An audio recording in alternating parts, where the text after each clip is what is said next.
What's going on, fellow A-plusers? It is I, your more phenomenal host, as always, Adam Perez, back once again with a brand new video today, as we're going to go ahead and get into A-plus More Phenomenal, our weekly stop here for your Power Rangers, TokuSHoutsu, Super Sentai, Kamen Rider, Ultraman, you name it, guys. We're definitely here for you guys today. So thank you very much for certainly joining us for a brand new episode here today. We got a stacked show for you guys of some great topics that we're going to be breaking down. You guys know how we do around here. Dino Fury episode number 15 wind up dropping quite some time ago over on Netflix. Brand new episode over on Nickelodeon today. We're going to be diving into that particular episode along with some Dino Fury season 2 rumors that have recently come out. We also do have ourselves a little bit of a Simon Bennett, or I should say a Simon Says segment for you guys today that we're going to be diving into, along with quite a few TokuSHoutsu news for you guys, as Super Sentai of next year rumors continue to come out. Some certainly confirmed that we're going to be diving into to really give us a sense of what we might be able to expect for next season. So a ton of stuff that we're going to be getting into, and then of course wrapping up this week's episode with your live viewer questions as always.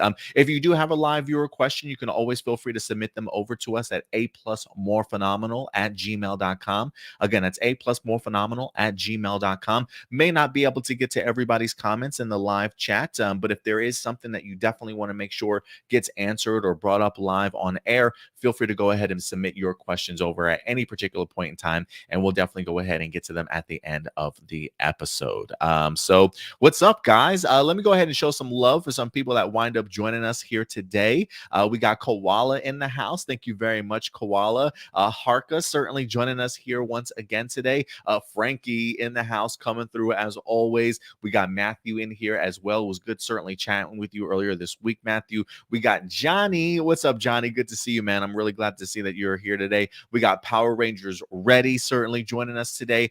Adrian Perez, probably another brother that I didn't know I had somewhere else. Adam Perea, my cousin. He says, my twin. What's up, man? Good to see you. We got Power Rangers Legacy in the house. It's Morphin time. Certainly coming through strong this weekend. Who else we got in here joining us today? We got Edward Sanchez Productions. Brian Lee's in the house today. Doomsday hitting us with his presence as always. We even got Sarav in here today. We got another Jordan. Not only is Jordan Fight making his debut, but we also got Jordan joining us here in our live chat today. Marcelino Vasquez certainly coming up. Thank you very much. We also got Datilla in the house. So good to see you in here. Hopefully your trip to Las Vegas for Impact certainly went well. Good to see you. Who else we got? Ram Jams in here. Shadow Nova Productions joining us today. Blossom in the house. Guys, the love that you guys are showing today is immense. I love just seeing all of your amazing faces here today joining us live. We got Charles in the house, and of course, red is not a flavor. Listen, guys, if you're in the live chat, if you continue to come here on a weekly basis, if you love our content, hit that thumbs up button. That like button certainly does go a long way, and certainly feel free to leave your thoughts in the comment section as well. All of that certainly helps the algorithm, guys, and helping this channel grow. So thank you very much for certainly joining us. Should be a fun show, man. I'm really eager to go ahead and get into this particular episode, and just for A+ More Phenomenal in general. Tried to make sure that I had all my ducks in a row. Spoke with the real Matt Hunt over at Twitter this past week, getting a little bit more information in regards to what the future of Super Sentai is going to be looking like with the next season for 2022.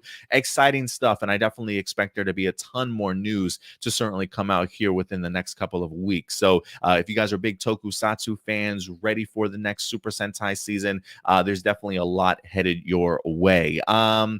Surprisingly don't have my coffee today, but I know that the girlfriend did go out and grab some breakfast for all of us, so I am waiting for her to certainly return. If anything, you probably might hear the dogs go batshit crazy when she goes home, whenever she gets home. We haven't quite trained them as of yet to wait patiently by the front door, but we're definitely working on it, to certainly say the least. It's Halloween weekend, guys. Happy Halloween weekend. Not sure what you guys plan on doing. You guys got any cool costumes set up? I definitely see what I mean. Batshit crazy. They love when she comes home. They don't treat me like that. When I come home, can I come through the door? They're like, "Oh, Adam's home," and they just like walk off and shit. Nobody barks for my presence. But anyway, I'm kind of curious to know if you guys are dressing up for Halloween. What are you dressing up as? I didn't really have any plans to dress up for Halloween this year. Last year, I went as a Jedi, but with me and the girlfriend, she's now doing like a part-time job, so she's probably rather busy, not really getting the opportunity to kind of dress up this year, which is a little bit of a bummer.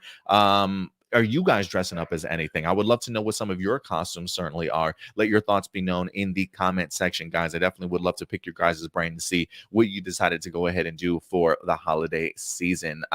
Any horror movies you guys watch? I'm kind of curious to know what you guys like to do during the holidays. We did have our Halloween special for Dino Fury last week. Not too bad, if you certainly ask me. Really enjoyed it, to certainly say the least, especially with the appearance of Lord Zed. I'm really liking the way that they've decided, at least the past 2 seasons, to handle their Halloween specials. I appreciated Beast Morphers for certainly what it was. I was expecting the Halloween special to be a little bit more of a clip show than what it was, and they managed to not only add clips to the Lord Zed episode, but also give us a really impactful moment for the future of Dino Fury. So I'm excited. I'm excited to see how they handle things, and I definitely would love to know, see how you guys enjoy or handle your Halloween. Who else will we wind up getting in the house here? We got Video DVD certainly joining us today. Matthew says, I'm too old for Halloween. Psh, you're never too old for Halloween, man. Remember that. Never too old. Who else we got in here? Let's see here. Blossom says, I can't celebrate Halloween, religious reasons. Understandable. Marcelino, I'm not dressing for Halloween. Everyone still has an not as active because of COVID. Well, I think this is probably the best opportunity. Like, if you do want to go out in public, the fact of having to wear maybe a mask or like your regular mask and then have like a Halloween mask over, double the protection. You know what I'm saying? So yeah, most definitely. Let's see here. We got Mikey. What's up? Good to see you in here, man. Thank you very much. Appreciate it. Who else we got? Jared's in the house. Happy Halloween, and the Gold Ranger has certainly arrived. I definitely will agree with you there. Jordan says he's going as Chucky. His new series is awesome. That's right. They've got a new USA sci-fi series for Chucky. Plus, I already had the costume. I'm a redhead already. Boom. See, Jordan, you're set to go. Just put on the overalls. Get yourself a knife. You're good to go, Jordan. You got a fake knife, just to clarify. All right, guys, and of course we got JB says what in the house, certainly joining us today. All right, guys, if anything, let's go ahead and start diving into this week's episode, as we're going to be getting into Dino Fury episode number 15. Our review for you guys today, titled Storm Surge. Is the Mrs. here? Hello, dear. Thank you so much for the coffee, honey.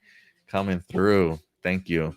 Giving me that extra energy to bring you guys a hyped up episode of Dino Fury today. So titled Storm Surge. And remember, guys, at the end of the day, these are just simply my A+ opinions. But listen, I want to know yours. What do you guys think about this episode? Let your thoughts be known in the live chat or the comment section box below. There might be some things that I missed. And if there is anything that I missed that you specifically want to bring up, feel free to go ahead and talk amongst yourselves, guys, and we'll definitely go ahead and get into it. So Storm Surge, baby. That's right. An episode that had 2 things. Really highlighted the Ollie character. And then, of course, we wind up getting ourselves a great appearance here by the Gold Ranger himself, finally making his debut in a Save the Rangers sort of epic moment, just kind of swinging in last moment to go ahead and put that beat down and that ass whooping over on the villain here this week, which I really appreciated. First and foremost, when it comes to the Gold Ranger, I guess we should talk about that first, right? Just because of the fact that, I mean, it's like the biggest thing that happened in this episode, to say the least. I love the idea that he has himself like a gold pod. I love getting the opportunity to see that sub drone sort of pulling it out of Pine Ridge Bay. Even really love the effect of like just seeing him kind of climb out of his gold capsule, if you will, seeing how Mucus along with Slither was reacting to it. Special effects wise, I thought it was like really cool to kind of see him slowly crawl out of his pod. I thought that was pretty neat. And then, of course, the epic swinging in sort sort of thing, or jumping in to go ahead and save our Rangers. Incredible. Great usage, I thought, of not only original footage, but to at least for the brief introduction, and then jumping into the Super Sentai footage to have Kanalo and showcasing just all of what he's capable of. We got to obviously even get to see his electro battle armor, which is as glorious as it looks. I mean, outside, I want to say like the blazing armor, cool and all, but the electro armor, I think, is probably one of my favorites outside of the Max Real Soul that we see in Real Soldier. That should eventually become a battleizer for Zato in here. But I've always been a big fan of the electro battle armor that we see Ion using in this particular episode. He even's got, I think when I first saw this in Real Soldier, I always refer to it as his powered up turkey cutter. His dagger that he has that has the ridges that go back and forth just reminds me of like Thanksgiving whenever I'm trying to carve a turkey. His turkey carver, as I like to certainly call it, looked incredible. Great looking weapon. I mean, he definitely came in here rather showy and really kind of making an impression, to certainly say the least. But for me, I think the biggest moment outside of seeing the Gold Ranger kick some ass, not only hearing Jordan Fight's voice, it was really cool to kind of hear him pronounce certain words, talk about his Mosa Rex blade, whatever the case may be.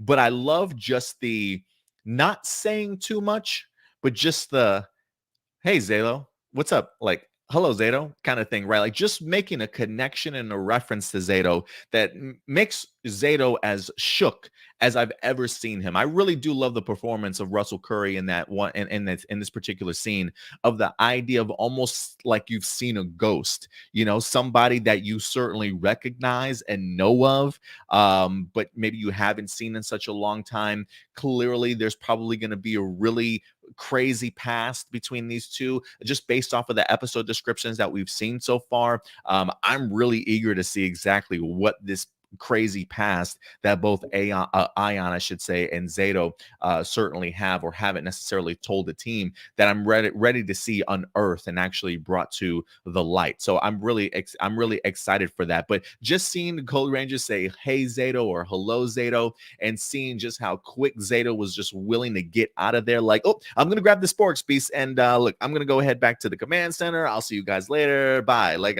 I absolutely love it, because it definitely added some drama and certainly some mystery. The rest of the team certainly seems pumped to know that there's going to be a new Ranger on board, but the fact that they don't really know what his history is, how he is in fact connected to Zato, it should be interesting. And I think for me, it's just interesting. It's like the Gold Ranger doesn't want to say too much, but the fact that he literally just says two words that literally just start causing a bunch of questions that Zato immediately becomes uncomfortable with having to answer, I think really speaks volumes, if you ask me. And so I'm glad that he didn't just come in, start introducing himself to everybody, right? Like the showrunners are really drawing out this storyline between these two characters. And I thought this was a really great way to not only bring enthusiasm to a new Ranger and just great action and things like that, but also at the same time to add a little bit of drama and a little bit of suspense in regards to why Zato is certainly acting that way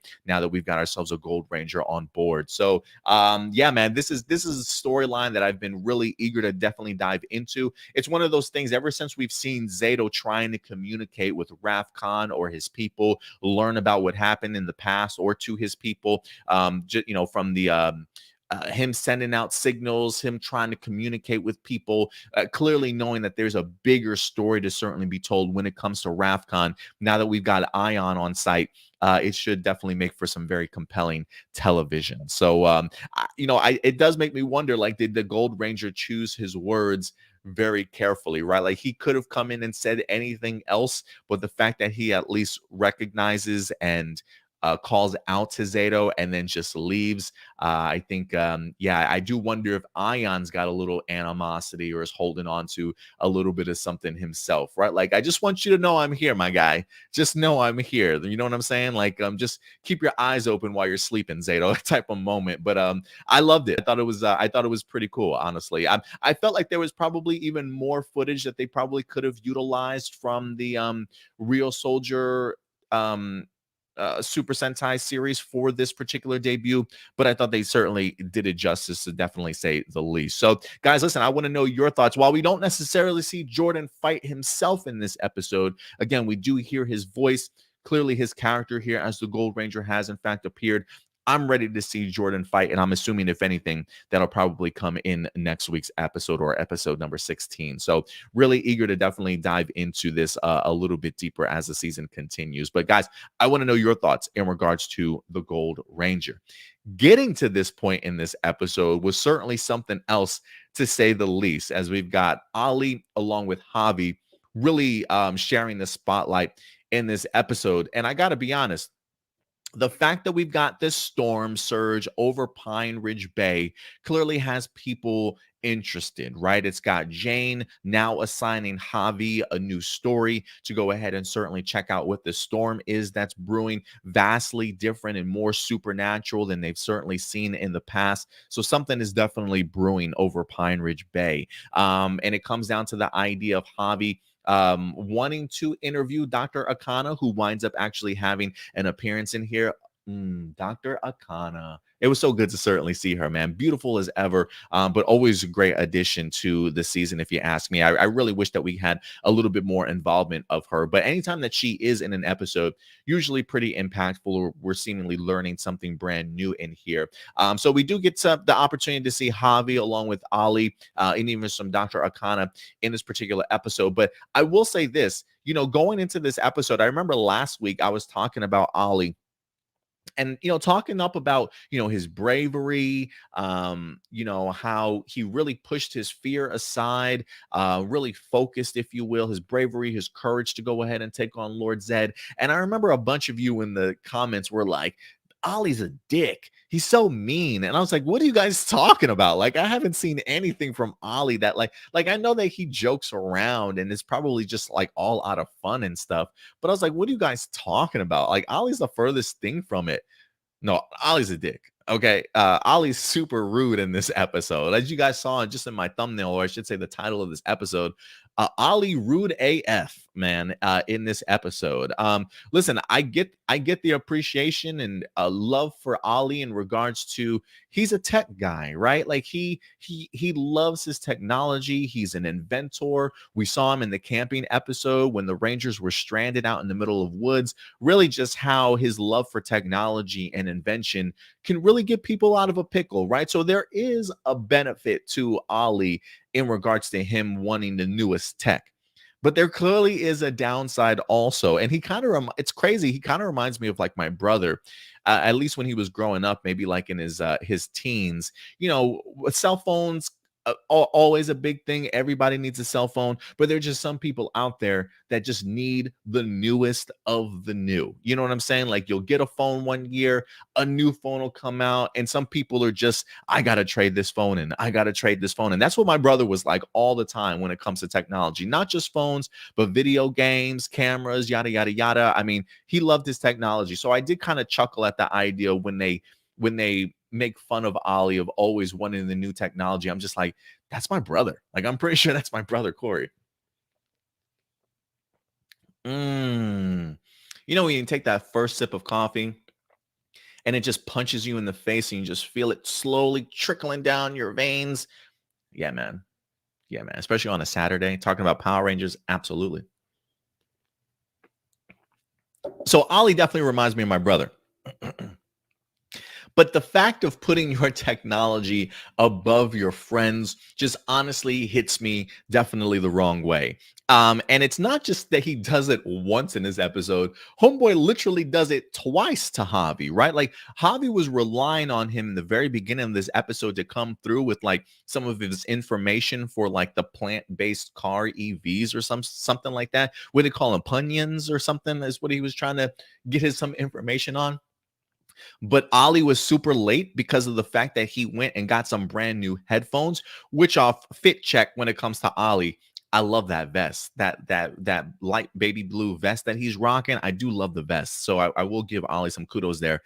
But he shows up without any information, but brand new headphones, right? Really screwed Javi out of his first story. In return, we wind up having to watch paint dry, thanks to Jay Borg in here, right? So really kind of dropping the ball when Javi certainly needs your help, and then dropping the ball again the second time on his interview that he's doing live, mind you, for Buzz Blast in front of people that are certainly watching, just being hella rude, being super distracted, even though he told this guy, his friend, that he was going to promise him to be there to help him out in every way possible. It does feel a little bit weird to me also because of the fact that I just watched episode number 14, where Ollie literally says at the end of the episode, the only thing that I'm scared of is losing my friends.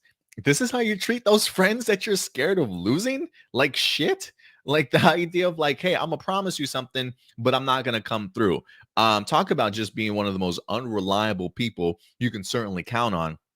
There is a pet peeve of mine that I have when it comes to people that just can't be reliable. Like if you say you're going to do something, do it, please. Like that's all that I ask. The fact of not coming through when you say you're going to do something or promise something, it is a big pet peeve. And so to kind of see Ollie, it does feel a little bit out of character for Ollie. Not to say that I haven't seen moments of him being rude or forgetful, but to the extent of this felt maybe a little bit too far, maybe a little bit too out of character for somebody that literally said his biggest fear was losing his friends. You would think that people like that would certainly pay a little bit more attention to their friends, actually actively listen, and come through when it comes to their promises. So yeah, Ollie definitely dropped the ball in this episode, and I don't know if given brand new headphones will certainly be enough to say sorry to somebody, but it'll definitely benefit Javi in the future when it comes to his music, to certainly say the least. But it was just really weird to see Ollie in this mindset of his technology being that much more important. I mean, listen,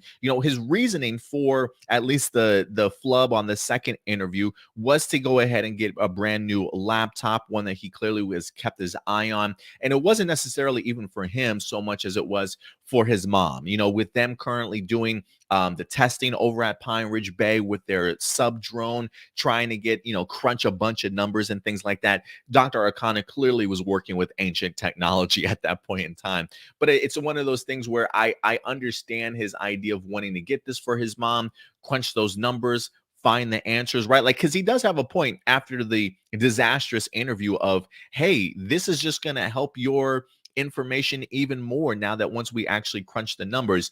And yes, while it certainly will help in the long run, it's the principle of the matter, that you told me you were going to sit down with this interview and help me explain this to other people. And then if we want to come back with more information, that's fine. But you got to do what you asked, what I asked you to do, and promise that you certainly would do. So interesting stuff, to certainly say the least, in regards to that. So I can understand how Ollie would certainly rub people the wrong way in here, because he definitely rubbed me the wrong way. And I'm kind of hoping that this is the last time that Ollie is that blatantly rude and not as thoughtful towards people or to his other friends. I feel like this might happen again, but we'll see what happens. We'll see what happens. I am looking forward to it. I don't mind Ali as a character. There definitely are moments where I really do appreciate Ali, certainly for who he is. But yeah, this episode just really showed that negative side of him, that really puts his technology first before his friends, if you will. But and then of course we come to see that the shout out and honorable mention does go out to Campbell Cooley in here, not only doing the voice of Slither, but getting his face on television, looking smooth with that baby blue suit, the hat, the glasses. I love his mannerisms, just as showy as Mr. Wiz as he is as Slither. Just love his presentation. I truly do. Like even when we see Ali and Javi leaving Buzz Blast, and you just see, Mr. Wiz looking around the corner, he's like, haha, and he comes, he slides behind the wall, sort of thing. I even love just seeing Campbell Cooley like twirl his way into the shot for his interview with Jane in regards to the bubble gum.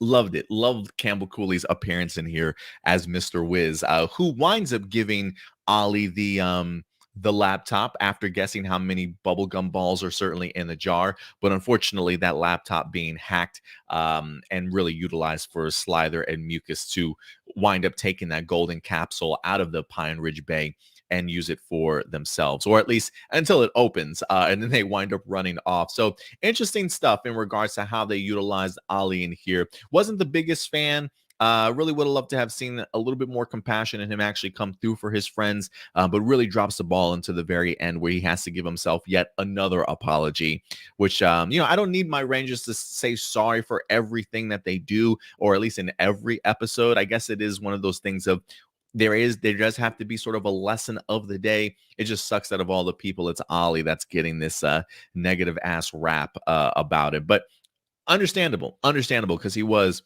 rude as F in this episode. Couple other honorable mentions. I think we mentioned some of the Dino Fury keys that we had in here, the blazing armor along with the electro battle armor, also known as the Bira Bira mode, if I'm not mistaken, from Real Soldier. And then my last honorable mention in here is really just Jane and Jay Borg. I feel like this is the most that we've seen of them since this series wind up returning. Love and they actually made me laugh a little bit in here. The idea of watching paint dry and even seeing them kind of blowing bubbles. Like for me, I really appreciated the Matrix move that Jay Borg hits when all the bubble gums goes up in the air and they start dropping, and Jay Borg comes in and she just hits that Neo real quick. It's like just starts eating all the bubble gum that drops into her mouth, sort of thing. I love the humor from Jane and Jay Borg here this week. It doesn't necessarily get old for me, and the fact that we don't get it every single episode, I'm truly thankful for. Although on second viewing, when I was watching this scene towards the end where Jane's got the contestants up on the stage and they're all trying to blow the biggest bubble. If you look at the second extra, the chick that's in the middle, she looks like she wants to laugh so freaking bad while she's trying to blow this damn bubble. I gotta admit, it looked like it was pretty goofy and funny to film. So I did kind of crack up a little bit when I saw the second extra in that shot, almost trying to laugh while she was trying to blow her bubble all at the same time. Yeah, it was pretty funny. But yeah, Jay Borg certainly came through for me when it comes to this episode, but I know not everybody's the biggest fan of that like physical comedy aspect. Like for a second there, when I saw Jay Borg blowing the bubble, I thought it was going to be like an Up situation where like she would blow it up so big that it would just start having her float somewhere. You know what I mean? But the fact that they just made a massive bubble and then have it explode and get everybody kind of stuck in it, it worked for me. I almost appreciated that instead of the Up reference of being lifted off by some damn bubblegum bubble. You know what I mean? But overall, enjoyable episode. I mean, the Gold Ranger stuff really did it for me. Getting the opportunity to see Javi and Ollie really share some screen time together. Like, if you ask me, I think Dr. Akana probably would have done the interview anyway. Like, I really don't think you even needed to rely on Javi. I think or Ollie, I should say, if Javi literally just asked Dr. Akana for the interview up front, I think she probably would have done it anyway. I mean, granted, she was in the middle of crunching numbers, but considering how long that was certainly going to take for that to happen, I don't think she would have minded a few minutes just to answer some easy ass questions from Javi. But definitely give Ollie that shine. So congrats to Kai Moya for certainly really getting some shine in here, along with Chance Perez, two buddies in action. So I had a fun time with this episode overall. But listen, guys, at the end of the day, I definitely want to go ahead and know some of your thoughts. So what did you guys think about episode number 15, Storm Surge of Dino Fury? Let your thoughts be known in the live chat or the comment section box below. And again, if there's anything that I missed, definitely go ahead and let me know in the live chat or the comments. So let's see what you guys are saying. Let's go ahead and move over more to the discussion aspect of this week's video. Let's see what you guys are saying.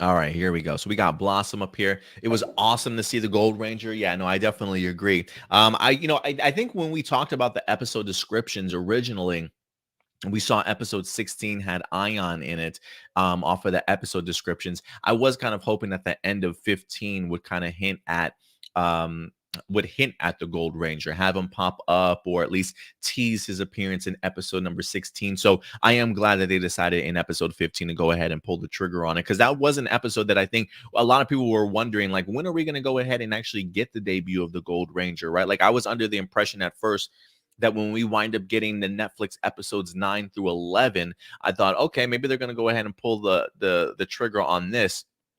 And when they didn't, the next guess that I wind up having was, there's no way they're going to wait till past episode 15. Like, 15's got to be that marker where the Gold Ranger comes in, or before that. And episode 15, boom, right, nailing it right on the head. Who else we got? Power Rangers ready. Damn, man, hell, people calling Ollie a dick because of episode 15. I know you will hate him too this episode and later on. Can't blame him, though. The boy just wants new shining toy, man. Hey, look, nothing wrong with getting a new shiny toy. You know what I'm saying? But you can't wait 20 minutes to get that new shining toy, right? Like, you can't come through for your best friend or one of your friends when they really need your help and their assistance, and they're asking that kind of stuff of you, and you tell them, yeah, I'm gonna come through for you, man. I'm gonna come through. But wait a minute, I got to get these brand new headphones. I'm about to be like an hour late. Is that cool? No, I need you on time. All right, cool. I'll see you in about an hour. Like, there's nothing wrong with getting shiny new toys, but don't let it overtake what you promise your friends and things that you're going to be doing. You know what I mean? That's what makes you a dick and makes you just rude as fuck. Koala says, I love this episode. Awesome, Koala. I'm really glad you appreciated this episode, man. Matthew says, really love this episode, though. This was possibly one of my favorite Sixth Ranger reveals. Well, I will say this, as far as like a Sixth Ranger reveal, you know, I appreciate the climbing out of the capsule and stuff. That was pretty cool.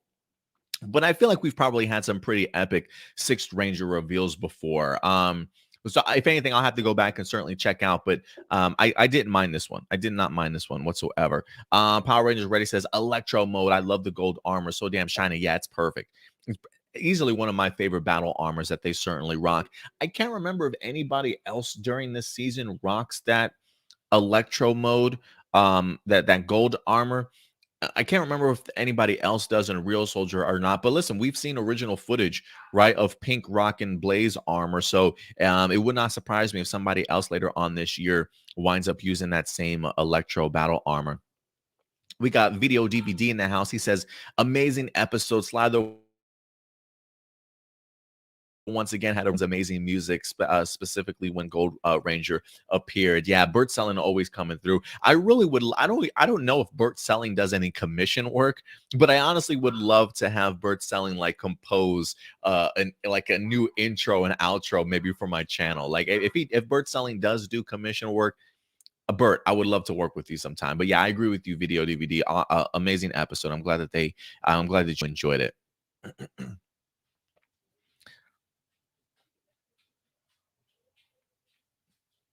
Matthew agrees that pod scene with the blinding light was pretty awesome. Yeah, I definitely agree with you there too.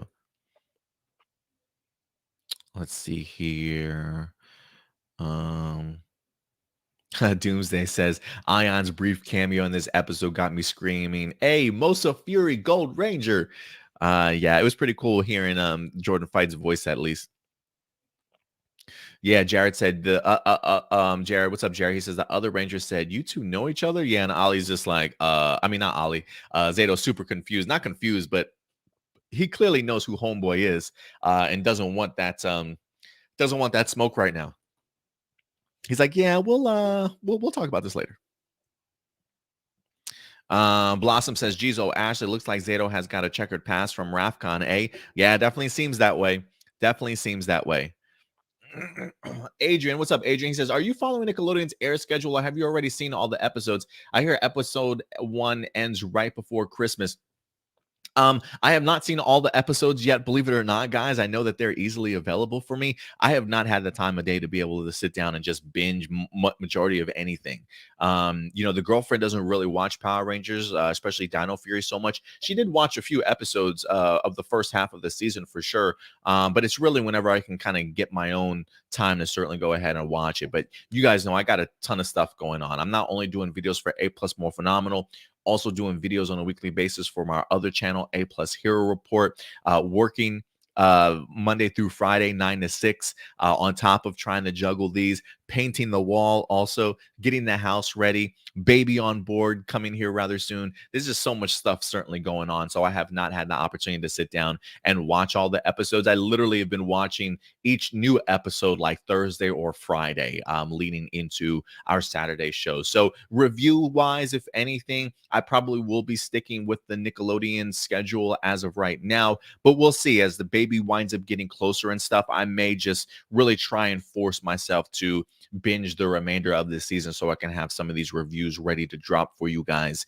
once the baby winds up getting here. So we'll see what happens. But I trust me when I say I am actively trying to go ahead and find a minute where I can actually sit down and just finish off this season. Because surprisingly, believe it or not, I really have kind of ducked and dodged spoilers. Like I really don't know how this season winds up ending. And even with some of the season 2 spoil or leaks, I should say, that we got, just thinking about reading some of that stuff really hasn't spoiled me too much, honestly. So it's been not too bad. It's been not too bad. Let's see here. Matthew, yes, really intense the way that Zato sort of panicked as he left. Yeah, homeboy definitely panicked. He did not want any of that conversation to have to take place then and there. Like he definitely had to get his thoughts together, try and figure out what he's gonna say the next time that he sees this guy, or how he even confronts his Rangers. Because the fact that the Gold Ranger put it out there that they even know of each other, the questions are definitely going to be coming from the rest of the Rangers. How do you know him, Zato? Where is he from? And I definitely even want to see what Solon says. I'm pretty sure Solon saw what ended up happening. So anytime the Rafcon stuff, guys, storyline wise, I'm hooked on it. I'm absolutely hooked on it. Ion, Zato, Solon, I need to know what's going on. I need to know. Marcelino says your video about Hasbro and an NFT deal has risen to 500 views now, so it looks like my mission by convincing other people to watch it has worked. Yeah, usually we are around maybe like 400 views or so, but depending on what the topic is, we definitely will get more eyes from time to time. But yeah, your promotion of our video last time definitely did work, Marcelino. So thank you very much for certainly doing that. If you guys have not had the opportunity to redeem your NFT, again, go ahead and check out the press release. They give you all the details in regards to how to actually redeem it for a physical copy. Let's see here. What else are you guys saying? Power Rangers Ready says, so great to see Dr. Akana again. I definitely agree with you. And Matthew agrees too. Really love seeing Dr. Akana again. A pretty scientist. Yeah. Even prettier on her Instagram. So I'm really glad that they utilized Dr. Akana here in this episode. Her really putting together the idea of what was going on weather-wise, right? The idea that you've got, I'm assuming if anything, now that we've got the Nexus Prism, since that is the same location the Nexus Prism went to in episode 8, it looked like maybe it was scanning for something, perhaps even activated the pod, maybe charging up the Gold Ranger, right? Because Dr. Arcana mentions that energy that built up inside inside of the capsule probably sent some sort of energy or ionas. What did they call it? The ionosphere, or ionized, I should say. Yeah, ionized the weather and things like that above it, really causing an extremely gnarly sort of storm sort of thing. So all that built up off of the energy that we wind up seeing. So I'm glad that Dr. Arcana broke that down for us in this episode. Blossom says Ollie is more of a dingus than Tommy Tomo. I gotta agree. Like Tommy Tomo has dropped the ball a couple times, but I don't recall him being like that blatantly rude. You know what I'm saying? Like that's just really dickish. Like that's just over the top rude. Isaiah, what's up, Isaiah? Good to certainly see you in here as well. Matthew says, yeah, didn't quite like Ollie this week. Yeah, I wasn't the biggest fan of his either, and I absolutely loved him. And I really enjoyed him in the previous episode with Lord Zed. I think he really showed his worth and things like that. Power Rangers Ready says, I choose my gadgets over friends any day. Well, it should be interesting to see how long your friends list then is, isn't it? Right, Power Rangers? Let's see here. Mikey, he says, Ollie is unlikely to me. I'm assuming maybe you meant unlikable to me. I can understand that. I feel like maybe...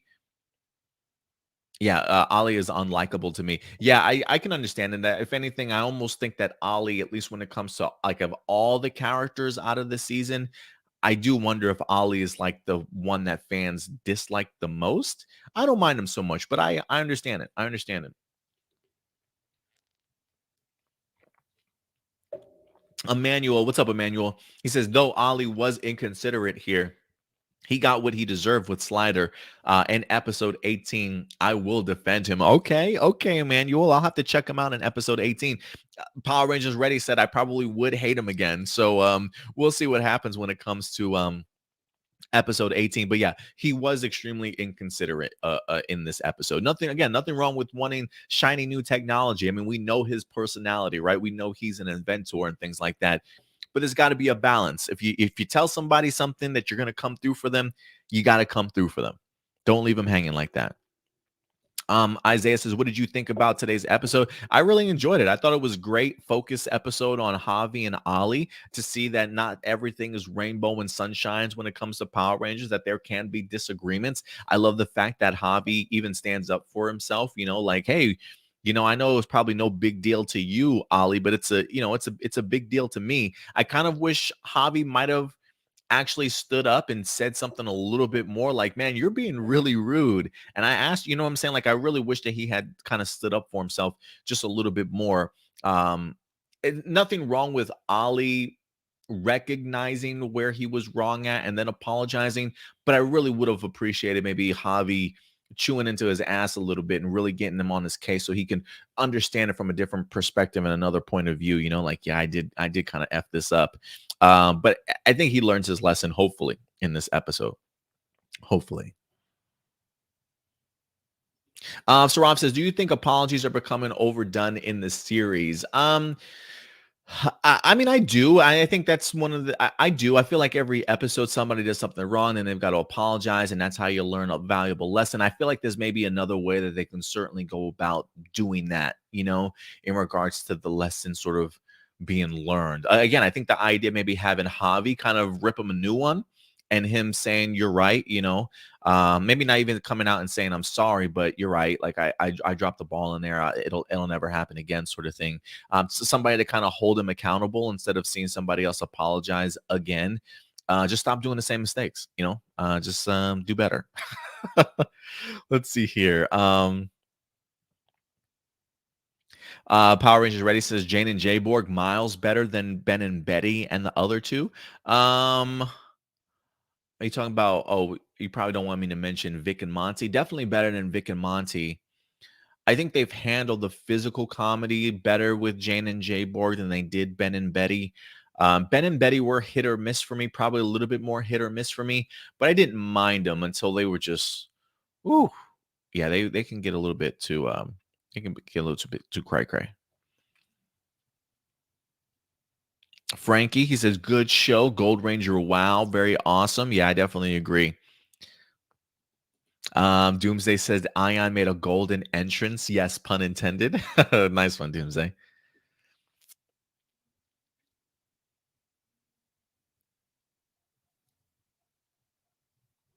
Isaiah says, I love today's episode of Dino Fury. I think it was awesome to see the Gold Ranger again in episode 15. And I'm sure we'll definitely see more of him probably again. I'm assuming based off of the episode descriptions, episode 16 for sure.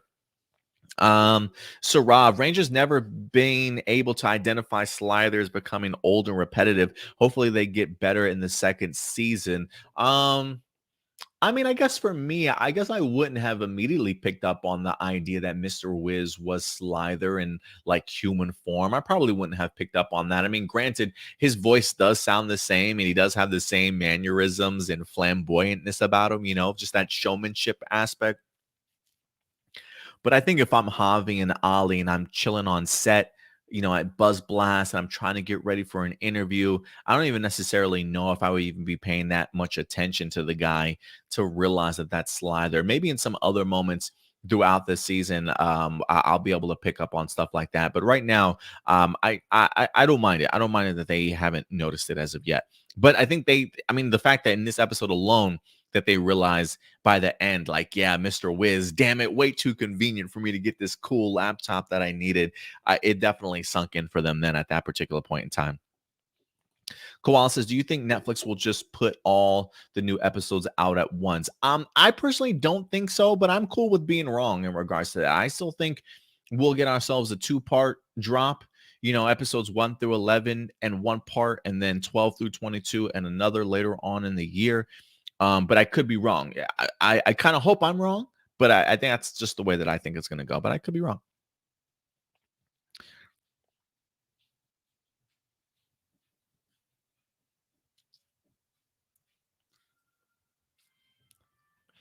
Edward Sanchez says, "I love that they teased the Gold Ranger in this episode." Yeah, I appreciated it too. I like the tease without the full on, hey, introducing yourself to everybody, taking your helmet off type of thing, right? Just throwing it out there that there is in fact a new Ranger. I thought it was a cool tease to see what he's capable of doing. You know what I mean when it comes to action and taking care of himself clearly. But any more than that, we'll leave that for the next couple of episodes. So yeah, I appreciate the way that his debut was certainly handled in here.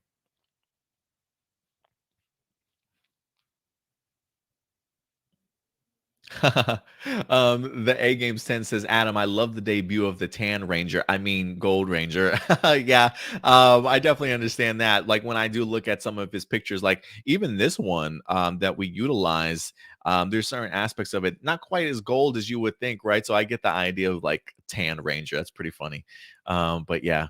All right, guys. Other than that, I think that's going to go ahead and do it for us in regards to our Dino Fury review, episode number 15. Another solid entry in here into Dino Fury. A really great showcase for Javi and Ollie in here, even though it does show Ollie in a rather negative and unlikable light, but amazing in regards to its debut of Ion and really kind of establishing the connection between the Gold Ranger and Zato. So where it goes from here, I'll definitely look forward to seeing in the previous episode. But Doomsday also said Ion's tease kind of reminded me of Takamichi's tease from the mid-credit scene in Karameja. Yeah, I definitely get what you're saying. I would definitely agree with you there, Doomsday. S. Karoma's in the house. Thank you very much, S. Karoma. I appreciate you certainly coming through today. All right, guys.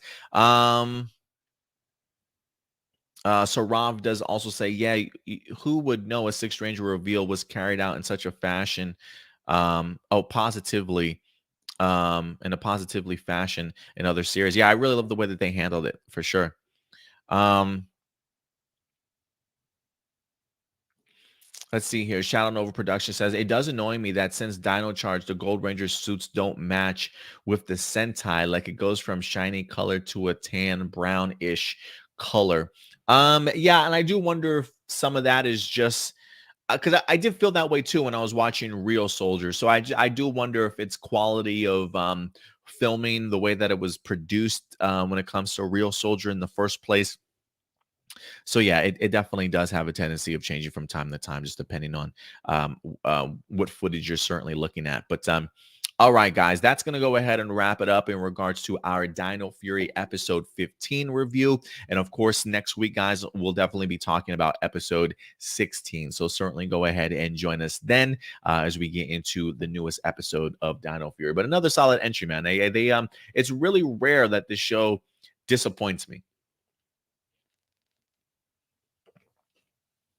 Again, not to say that every episode is great or jaw-droppingly amazing, but very solid, enjoyable entries, even if they're not life-altering and life-changing. You know what I mean? I mean, I feel like there's maybe 2 episodes in here that have been a little bit lackluster for me, and that was probably the first Izzy race that we wind up having with Sarah Dalton from the Special Olympics. I didn't really care for the episode. It was okay. I just didn't really care for it too much.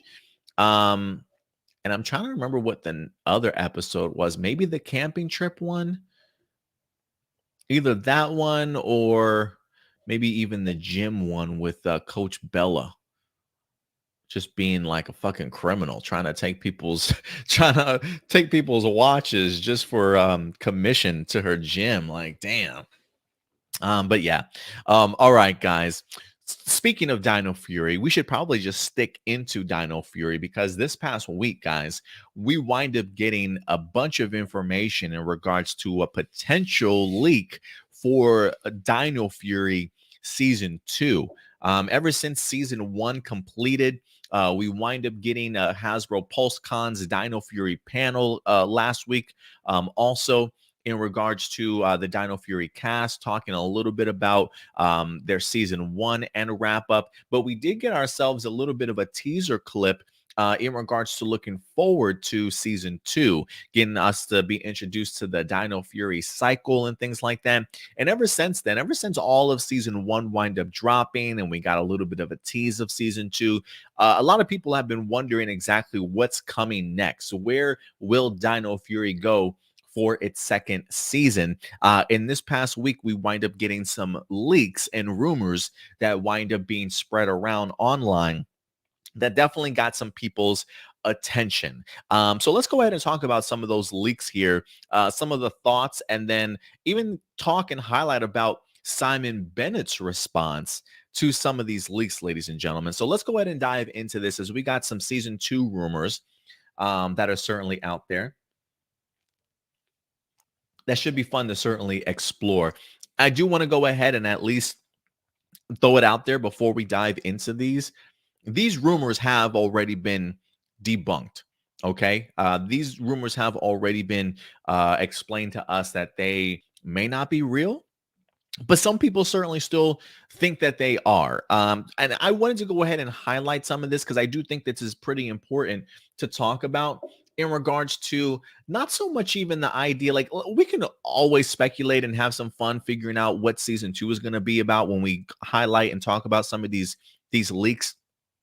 But I also want to use this as a way to showcase to some people how rumors really get started, how things like this can, I don't want to say ruin a fandom, but kind of put in a toxic mindset of getting people's expectations so high, um when they really should keep them a little bit lower, right? The idea of like almost these days that people can say anything online and people tend to believe them or want to believe them, sort of thing. So I do think that there's an important lesson when it comes to leaks and rumors for us to discuss. So let's go ahead and dive into this, because the Illuminati this week wind up dropping an article. As you guys can see, massive potential spoilers for Power Rangers Dino Fury Season 2 leak online. Now, it is fair to say these leaks are not from the Illuminati. These leaks that wind up dropping, I can't remember who the Twitter handler was. I believe it might have even have come over from Reddit directly, that came up with these leaks for season 2. It's just the Illuminati put all these leaks into an article to discuss and released it. So the leaks are not coming from the Illuminati, but they did at least write up a article in regards to it. So unfortunately, those Reddit photos and information and leaks have been taken off of Twitter. I'm not able to find them anywhere anymore, or at least screenshots of them. So this is where I decided to go in regards to talking about the leaks here this week. So let's go ahead and dive into some season 2 Dino Fury talk. This comes to us from the Illuminati. Massive potential spoilers here. Again, even in their article, they say that these have been debunked. How they've been debunked, we'll talk about that here in a little bit. But let's go ahead and talk about this. It says spoilers from the highly anticipated second season have leaked online thanks to a non-deleted post on Reddit. This article may contain some major spoilers from season 1 of Dino Fury, so if you don't want to be spoiled, yada yada yada. All right. The rest of Dino season 1 has been released on Netflix. Fans are eagerly awaiting to see what Hasbro has in store for season 2.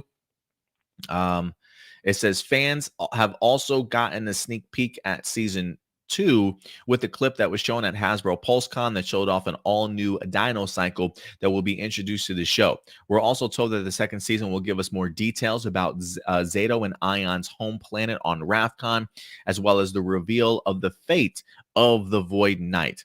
It says Lord Zed was also expected to return, considering we still don't know his whereabouts at the end of season 1. So here's some of the story details that they have. So new leak details tease some crazy stuff is about to go down, which could make this upcoming 29th season one of the best in Power Rangers history. The leak gives us more details on Lord Zedd's return and how he will become the main villain of the second season. According to the leak, Lord Zedd will invade Grid Battle Force to retrieve his staff and fully regain his powers. He will then return to the Moon Base, which has been vacant since the show's fourth season, Power Rangers Zeo. General Shaw from Beast Morphers will return in this season to brief the Dino Rangers on a plan likely related to Lord Zedd's invasion of Grid Battle Force. It says he'll also recreate the Dark Rangers, who will have colored versions of the regular Dino Fury suits. He will also rebuild Serpentera as Neo Serpentera near the end of the season. Serpentera was destroyed all the way back in the 10th season of the show Wild Force. According to the leak, it will also reveal that the Green Morphing Master is the keeper of the Prime Universe, and the other Morphing Masters are being kept in Zordon-like tubes by Zedd.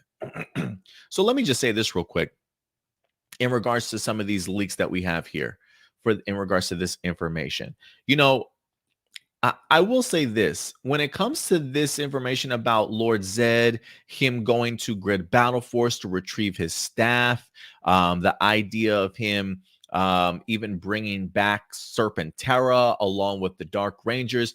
Look, if you guys were here last week when I had me and Stuart here, this is like word for word exactly as to what we vomited out. Like in regards to talking about Lord Zedd last week, when I had Stuart on here, one of the things that we mentioned was the fact that it would not surprise us in the least bit if we did get the opportunity to see Lord Zedd hunting down for his staff, right? Because he was reincarnated without his staff.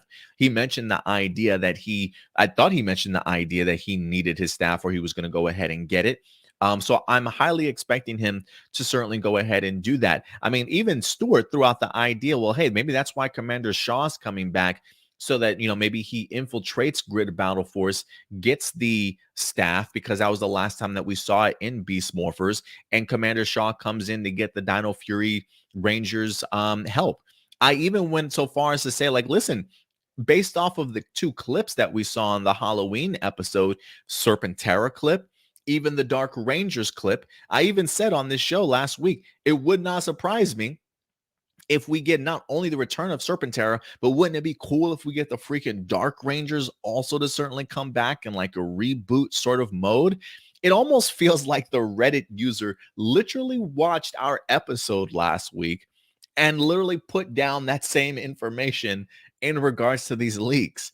And then not only on top of that, but it's one of those things where when I read stuff like this, the fact that me and Stuart literally had this conversation and verbatim mentioned these same exact things happening, it's one of those things where if me and Stuart can put those pieces together, anybody else in the fandom can put those pieces together and maybe see the idea that why so many people are attracted to these rumors and leaks, because these are rumors and leaks that anybody can, with connective tissues, can kind of put together and formulate in regards to speculation or a prediction as to what's coming up for season 2. So this doesn't even feel so much like true leaks as it does the idea of either taking some people's fan theories and running with it, or just coming up with a theory that everybody's putting together and you just throw a rumor out there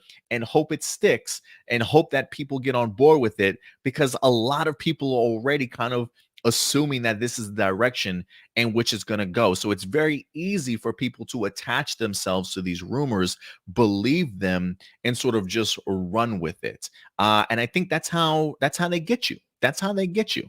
It also says the Rangers will also finally travel to Eltar in this season, which is a planet that will be heavily discussed since the first of Power Rangers back in 1993. The planet has never been in the show, however. The Power Rangers will also travel to the moon at the end of the show to take on Lord Zedd. So that's interesting. That's definitely more tying in classic MMPR, maybe even tying in Boom Studio Comics sort of talk. It says the leak also revealed a bunch of details about Void Knight. It is proposed that Void Knight will be revealed to be the Pink Ranger, Amelia's father. Earlier on in this first season, it was revealed that her parents went missing. when she was young. So that would make a ton of sense. Again, another fan theory. It's speculation that's already out there that people think so. One thing that was not discussed in the leak was how Void Knight got the armor. Zato recognized the armor when he first saw Void Knight in the first episode, which we talked about. So it'll be interesting to see if it gets explored further. See, I feel like a real leak would probably have given us some Void Knight armor info in regards to what we're going to find out. It says it was also stated that his girlfriend Centaura will have a monster form at some point in the season. It will be interesting to see if Void Knight eventually joins the Rangers, as he does in the Super Sentai counterpart, to take on either Centaura or Lord Zed. It would also be cool to eventually see him become the Brown Ranger seen in Real Soldier. So in the leak, it is stated that Centaura will have a monster form. Again, something that we theorized and that we talked about on here. If you guys can recall, one of the first things that we thought when we saw Centaura was, is she going to be Precious from Real Soldier, right? We see this from New Zealand, a behind-the-scenes set photo of Precious on set. This was the first thing that kind of sparked it for us in a sense of like, hey, could this possibly be Centaura? Is this the direction that they're going to go? Will she wake up and all of a sudden become a monster? And does that lead to this being Centaura, or is this another villain in general? The other option, one that I'm kind of leaning a little bit more heavily towards, is, you guys recall this photo too, when Simon Bennett posted this on his Instagram account, the idea of Madame Noir possibly from TokuSHoutsu, that costume possibly being utilized again. The photo from the left is the behind the scenes photo from Dino Fury. The one on the right is Madame Noir from TokuSHoutsu. So clearly they're utilizing that costume as well. Again, this is stuff that we've talked about on this show about Centaura's possible transformations. I'm kind of leaning towards the idea of her being Madame Noir, but I'm perfectly cool with being wrong on that, because the other theory is potentially Centaura. So again, I think we're going back to the idea that all these leaks are things that can easily, by any a fan, be put together and have some sort of connective tissues. Hell, if you watch and listen to our show, some of the things that we've talked about are clearly in this also. So yeah, those are some of the leaks that were certainly out there at the end of the day. So I feel like some of this stuff sounds plausible because of the fact that I think any fan could kind of make some of the connective tissues to these rumors and easily sort of fall in line with believing that, yep, this is totally going to happen. Speaking of which, if this is something even worth believing, that leads us to our next segment, guys.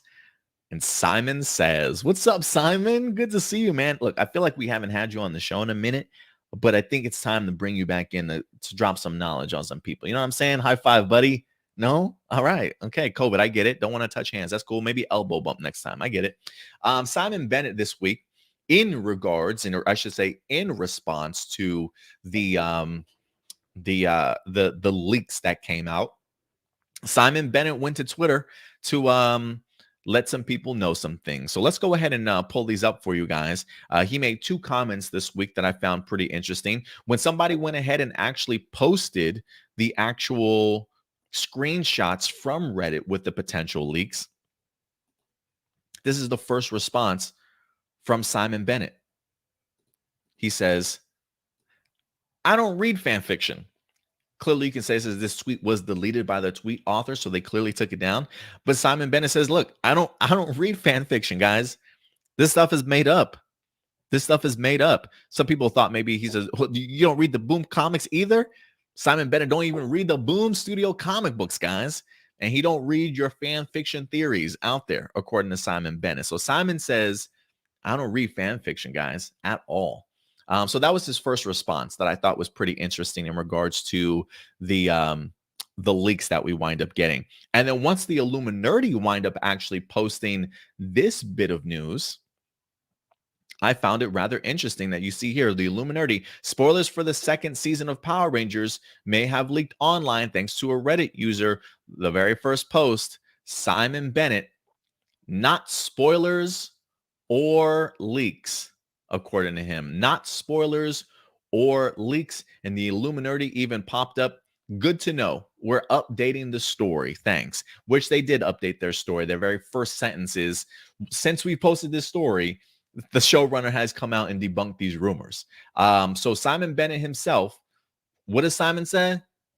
Not spoilers or leaks. So in other words, we shouldn't pay attention to any of this, guys. We shouldn't pay attention to any of this. We shouldn't get our hopes up in regards to that's the direction that it's coming from. Listen, not to say that none of this stuff is plausible. It certainly is plausible, but maybe not everything that we read in there is verbatim exactly going to happen. Listen, one of the things that I feel like the Dino Fury cast has done extremely well is they have hyped up season 2 extremely well. They have mentioned about how bombastic and crazy and new and different that it certainly is. And they're really hyped for us to certainly check it out. So I am expecting season 2 to do some pretty outlandish things. And honestly, there are probably some things even in these potential spoilers that I personally would like to certainly see happen. But I do think, again, with this showrunner coming out, Simon Bennett himself saying this is just fan fiction. These aren't spoilers. These aren't leaks. None of this information is accurate.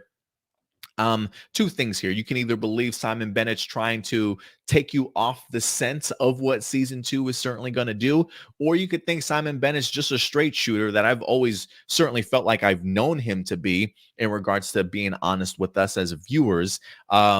He even came out and said when we dropped the episode descriptions, not to base the episode descriptions off of what you think the episode is going to be like, because people read the episode descriptions and they were like, "Oh, this sounds crappy. This season sounds like it's going to suck ass."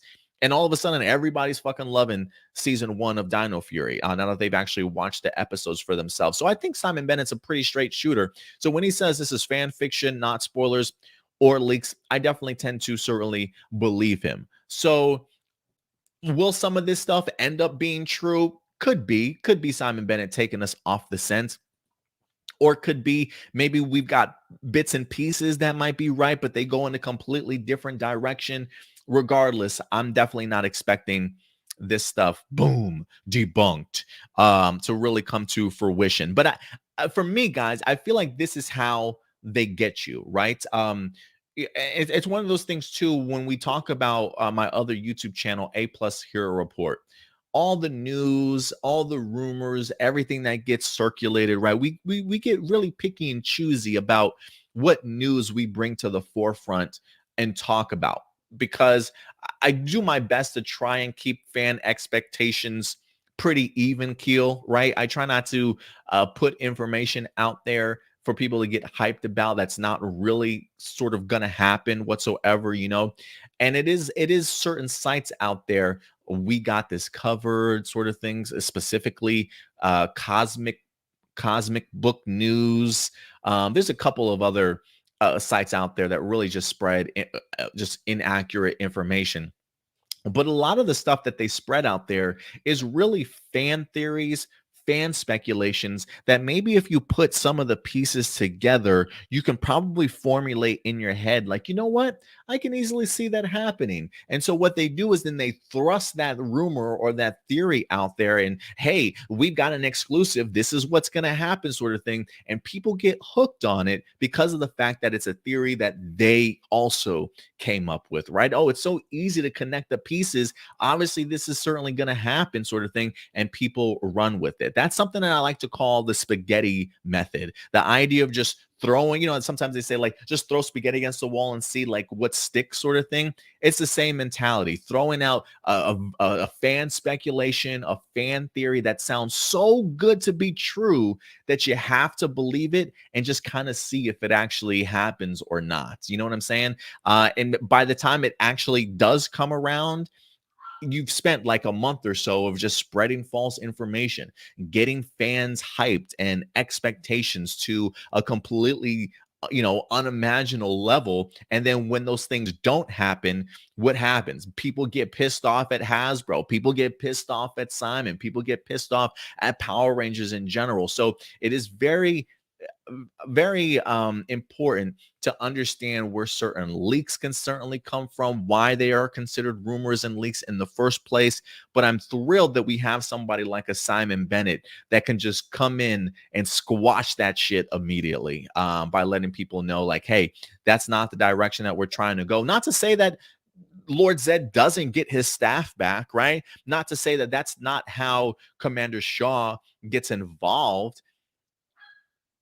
They definitely could be very much creative and utilize those same little pieces, but change to a bigger outcome than what we have in some of these potential leaks. So I'm definitely not looking at this as 100% true. If Simon Bennett's going to go ahead and debunk it and say that these aren't spoilers or leaks at all, I'm definitely going to go ahead and take the man for his word. But if it does turn out to be true, listen, Simon Bennett, you did a fantastic job in regards to having us go into episode, or should I say season 2, with really low and no expectations whatsoever. So I'm fascinated by this, guys. But listen, you hear this. Simon Bennett himself says, debunked, guys. Don't listen to these spoilers and leaks. Even though, again, me and Stuart were literally just here putting together this very speculation. I swear somebody probably just watches our show and just put all this stuff together, or just listens to fans talk on Twitter and puts these leaks and concepts together as to what could potentially happen and releases it so that everybody gets super hyped. So please don't do that. Please don't do that, because you are just setting a high bar of expectations only to let fans down and be disappointed. So, guys, I want to know your guys' thoughts in regards to this. You hear this coming from Simon Bennett, these leaks being debunked. Do you believe him? Do you believe some of this stuff is accurate regardless of what he says? Go ahead and let me know your guys' thoughts in the live chat or the comment section box below. Review time. What's up, review time? Appreciate you coming through. He says, preach APlus. He says they have all this info with no research or concrete evidence. Yeah, it's just pretty much just putting something together that they've heard other people talk about and hoping that it sticks, and hoping that what they get is accurate. But yeah, it doesn't really happen that way all the time, unfortunately. So you got to be careful about some of the sources that you trust. Let's see here. Who else we got? Let's see. Let's go into some of your guys' comments.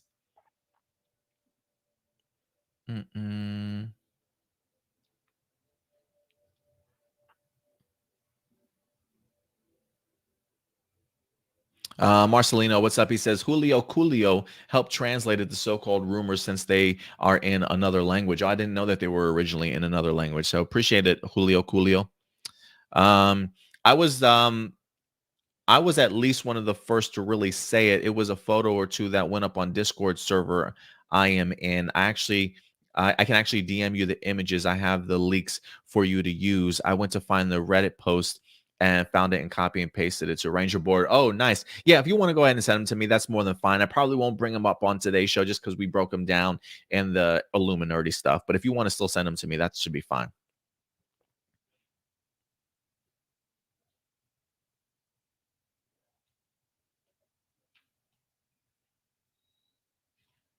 Yeah, see, the A Games 10 puts it up. It says, I got to say, a few of the leaks seem to be common sense type of guesses. Like one bullet point of the leaks was literally Fern making an appearance. Yeah, it is just kind of common sense, right? Like things that any casual viewer can kind of put together in their head and formulate, where could this potential season go next, right? Like we literally spent a whole hour talking with Stuart about this very thing, just kind of common sense type of guesses, putting some pieces together. Okay, let's throw this out there now and see if it sticks. So I am glad that they were debunked. I would like for these leaks to be true, but I am keeping my expectations low, and it sounds a bit too much like fan fiction. Yeah, I definitely agree. I definitely agree.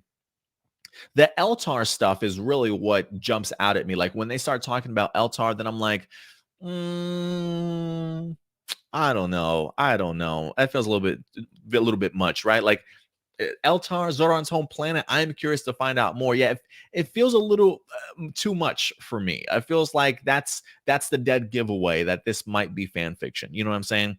Simon Bennett, the A Game says Simon said it's fan fiction debunked, but I just feel like at least 1/4 of the leaks will indeed happen. And again, I think it wouldn't. That's why I'm saying, like, I don't necessarily wouldn't say like all of this stuff is not true. there are some things in here that I could probably pick and choose and say, okay, that probably might happen, but there's probably a lot more that happens because of that than what we're being that we're being told in these leaks. You know what I mean? So I get the idea of Simon saying, no, these are not true, but I can still see like a quarter of what's being said in here to actually happen or to actually lead us down another path. So I am excited. I think I definitely believe Simon in that regards.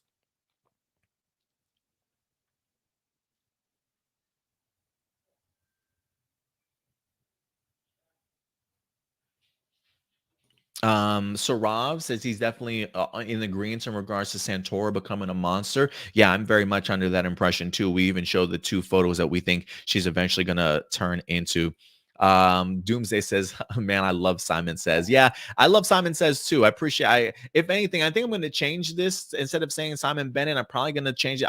I've been thinking about saying Simon Says up there, and then maybe even the background being the classic Simon Says game with like all the colors. I think I might maybe I can get me a sponsorship with the Simon Says game. Let's see here. What else are you guys saying?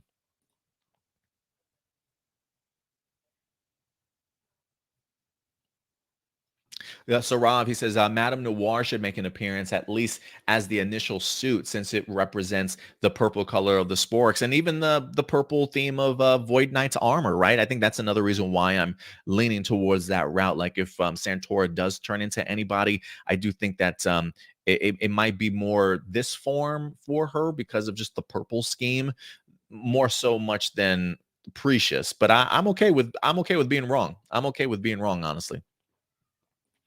Let's see here. Adam says, just me, but the Illuminati gets on my nerves. Again, just to clarify, the Illuminati did not come up with these spoilers, okay?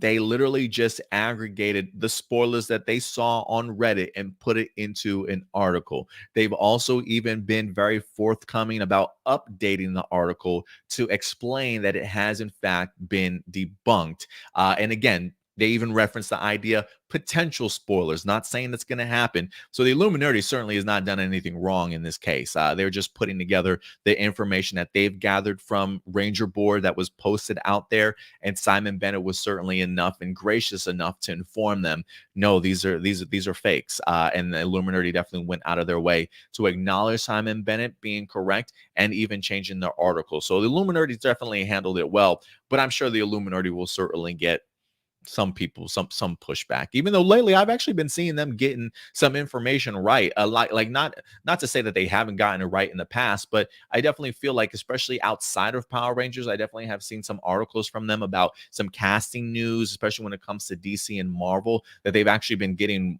right like months in advance, believe it or not. So they're proving some people wrong out there.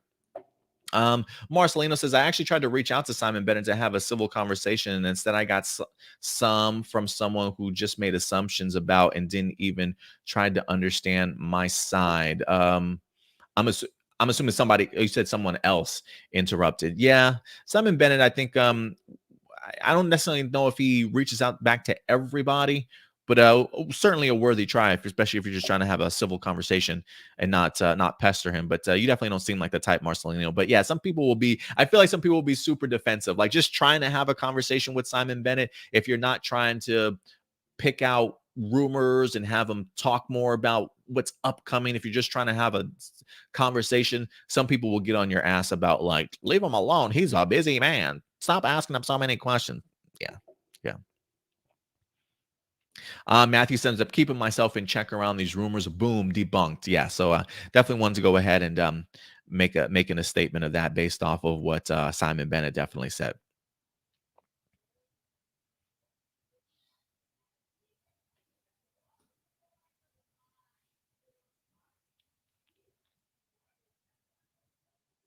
Manuel says, good that Serpentera leak is fake because that Serpentera looks awful. Well, yeah, that's definitely the Serpentera from the classic MMPR footage.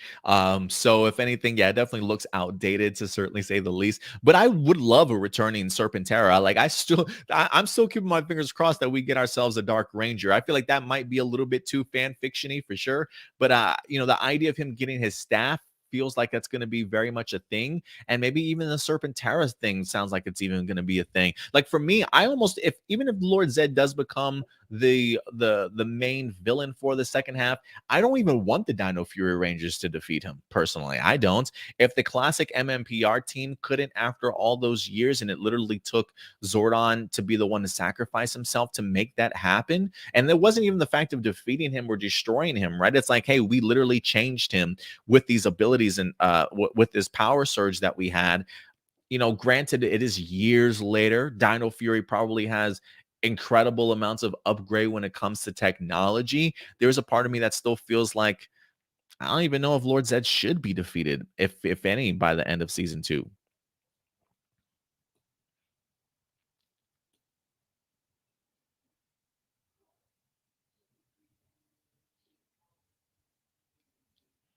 Power Rangers Ready says, I don't think we'll actually see Lord Zed go back to the moon base. Yeah, I don't think so either. And Serpentera, that does require a lot of new footage, but the details, I could be wrong. Hey, we're all about original footage here, man. We've seen them create original footage when it comes to Zords before, very briefly. But I can give me a Serpentera original footage shot. I think they can pull that off.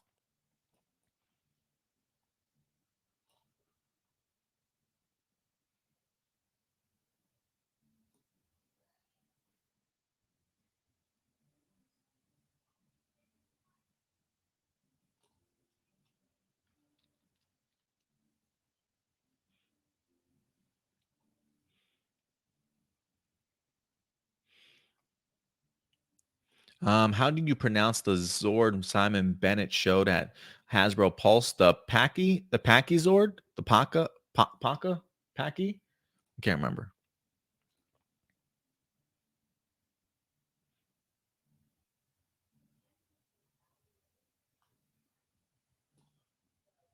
All right, guys. And with that out of the way, we will go ahead and move on to our next topic. We're going to transition now into some tokusatsu news as we wind up having more developments in regards to the upcoming Super Sentai 2022 season, ladies and gentlemen. One that I'm really looking forward to. Don't worry, we definitely will get back into maybe some Dino Fury talk with your guys' live viewer questions. And if anything, I'm sure we'll get a ton of news throughout the remainder of the week and have more to certainly talk about for next week's episode when it comes to Power Rangers Dino Fury. I got to get Simon Bennett on this show. I really do. I got to reach out to Hasbro and see if I can get a sit down interview with him at some point in time. I would love to pick his brain, and not even so much about Power Rangers, but it's me being a TV and movie guy. I really would like to pick his brain, just talk to him about some of his favorite movies and things that kind of inspired him growing up. Like what sort of television shows and movies did he watch sort of as a kid? I may not know some of the stuff that he's talking about, but I really would like to see kind of his influences and what else he would like to kind of do in his career and just his perspective on different types of fandom and how to go ahead and handle them and type of thing, you know. So I definitely want to go ahead and speak with him if I can. Power Rangers Ready says you're gonna lose your shit if Zenkaiger gets a sequel. Well, let's talk about it, guys. Let's start transitioning over from Power Rangers to Tokusatsu, ladies and gentlemen, as we're continuing along with our Zenkaiger reviews. I believe we're up to episode number 33 for this season. So we're almost there. We got what, like 12 episodes left for the current season before we move into the future season of Super Sentai. So usually around this time of year, guys, we would have a trademark from Super Sentai given to us already, but unfortunately, they have not done so as of yet. We've been waiting around for a while. October is usually the date. I've been following the Real Matt Hunt for quite some time to get some information, and even me betting as to when Super Sentai was going to go ahead and reveal the new trademark didn't come through whatsoever, as I missed all the dates that they usually do reveal these on. But we are getting more information now to give us a better picture as to what we might be able to expect from I'm about to say Zenkaiger, from the upcoming Super Sentai series. We talked about last week or the week previous about some of the rumors that were going out there. You guys know how we always hit you with the grains of salt that comes out from the Real Matt Hunt over at rangerboard.com. we let you in on a couple of the leaks that were certainly going around. Well, ladies and gentlemen, leaks no more, as apparently those leaks have in fact been confirmed to be rather accurate. I got the opportunity to speak with the real Matt Hunt himself. According to him, I asked him a little bit more. I said, I'm doing good, staying busy, pushing out content, trying to juggle everyday life. I wanted to ask you about those Sentai rumors. And he responded back to me, everything is confirmed, so no need to call them rumors any longer. So, guys, we've got ourselves a brand new season, and apparently it's going by the name of Bakutaro. Bakutaro Sentai, ladies and gentlemen. Bakutaro Sentai. We haven't had the complete name of the team revealed as of yet. Apparently, according to Matt Hunt, they're supposed to be having a press conference here rather soon, if not maybe this week or so. So I'm sure, if anything, they're probably going to go ahead and reveal the full name of the team. I just find it very interesting that they have not revealed the last portion of it. So Bakutaro Sentai is the name that they're currently going with. I believe, according to the real Matt Hunt, he translates Baku Taro into blast or burst, plus Taro at the end, which is based off of the Momotaro fairy tale or story that they certainly have. So Baku seems to mean blast or burst, and Taro to represent Momotaro, who you can actually see in the middle of this photo here with Jurin along with Zenkaiger. So yeah, so right now I think they are, maybe literal translation would be blast or burst first son. He jokingly has settled on burst boy or burst son or blast boy in regards to what Bakutaro could certainly mean, which I find rather interesting. So let's go ahead and see exactly what's been confirmed, because there are some toy listings that are being leaked right now that are really giving us a much better picture. So we will get that opportunity to revisit these the Sentai rumors that we had that are now officially confirmed. So let's go right over to Ranger Board and check this out for ourselves. This is, as you can see, confirmed Bakutaro Sentai question mark, question mark, question mark, as it looks as though Momotaro, Zenkaiger, and Jurin go to the next gear, according to this. So it says, first quarter toy list. Please note, while the content of the leaks is confirmed information, there's no confirmed listings yet to correlate that information and such. So when it comes to the toy aspect of things, let's go ahead and break this down. So new Sentai gear included Change Heroes new Sentai Red Ranger, Change Hero series for our new Momotaro themed Red Ranger. Descriptions for the Red Ranger assert that he has a peach leaf shaped visor and a top knot, and his suit having armored places like Zenkaiger. You will allegedly be able to have Change Hero figures ride the bike mecha toy as well. So again, they're saying it's a Momotaro themed Red Ranger. Descriptions for the Red Ranger assert that he has a peach leaf shaped visor and a top knot on his suit. And I guess you can see that here too. So this is the in the photo that I have up, the person in the middle is Momotaro. You can kind of see the knot that they're talking about in his hair. Let me go ahead and see if I can pull this up. If you want to see a classic Momotaro, this is a classic Momotaro right here, The Adventures of Momotaro. It says, Momotaro came to Earth inside of a giant peach that was found floating down a river. It says, by an old and childless woman who was washing clothes. The woman brought the peach back home, where her and her husband parted the peach in two, only to find that inside it was a child. The couple named him Momotaro, from Momo, which means peach, and Taro, which means eldest son in the family. Once Momotaro had grown up, and they've got a ton of different designs for him, whether kids books, adult books. As you can see, he's getting older here. It does say that he went to an island populated by ogres with the intent to kill them. En route, he met a talking dog, monkey, and pheasant who agreed to aid him on his quest. Momotaro was successful in defeating the ogres, and when he went back to his village, he gained the title of hero and wind up living comfortably um, in glory and riches, according to them. So these are just some of the concepts and ideas of what how Momotaro has certainly been represented over the years, and in part, kind of giving you a better idea of where the Momotaro kind of storyline definitely comes in and fits into. So the fact that this the leaks themselves showcase that our new Red Ranger will in fact be Momotaro themed fits that description pretty well, especially when you look at the peach leaf shaped visor and a top knot. And he's also going to have armored pieces like Zenkaiger as well. The other leaks here, it says our new Red's personal mech transforms from his henshin gun to a motorbike.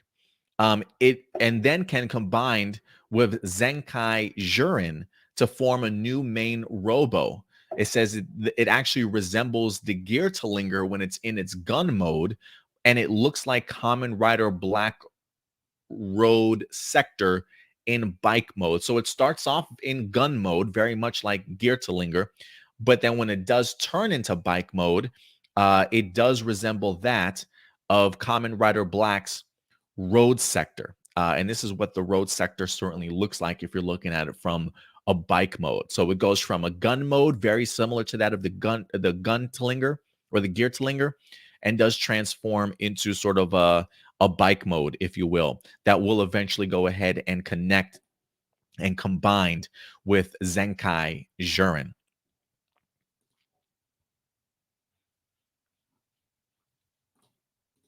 And then it also says the new Sentai bike robo. It says a set of the above bike mecha and Zenkai Jurin. The bike forms the right side, whereas Jurin takes his usual place on the left side. The head is said to be reminiscent of Great Icarus from Jetman.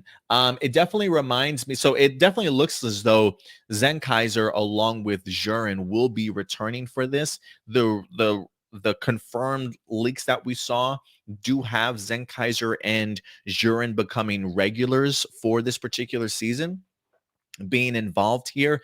And when you think of Zenkai Jurin, he usually matches up with who? Gaon, the lion from Zenkaiser. So just think of Jurin on one side and now this new bike mecha attaching itself to the other side. They also have Sentai gears for the Bakutaro Sentai. So we got new Sentai gears.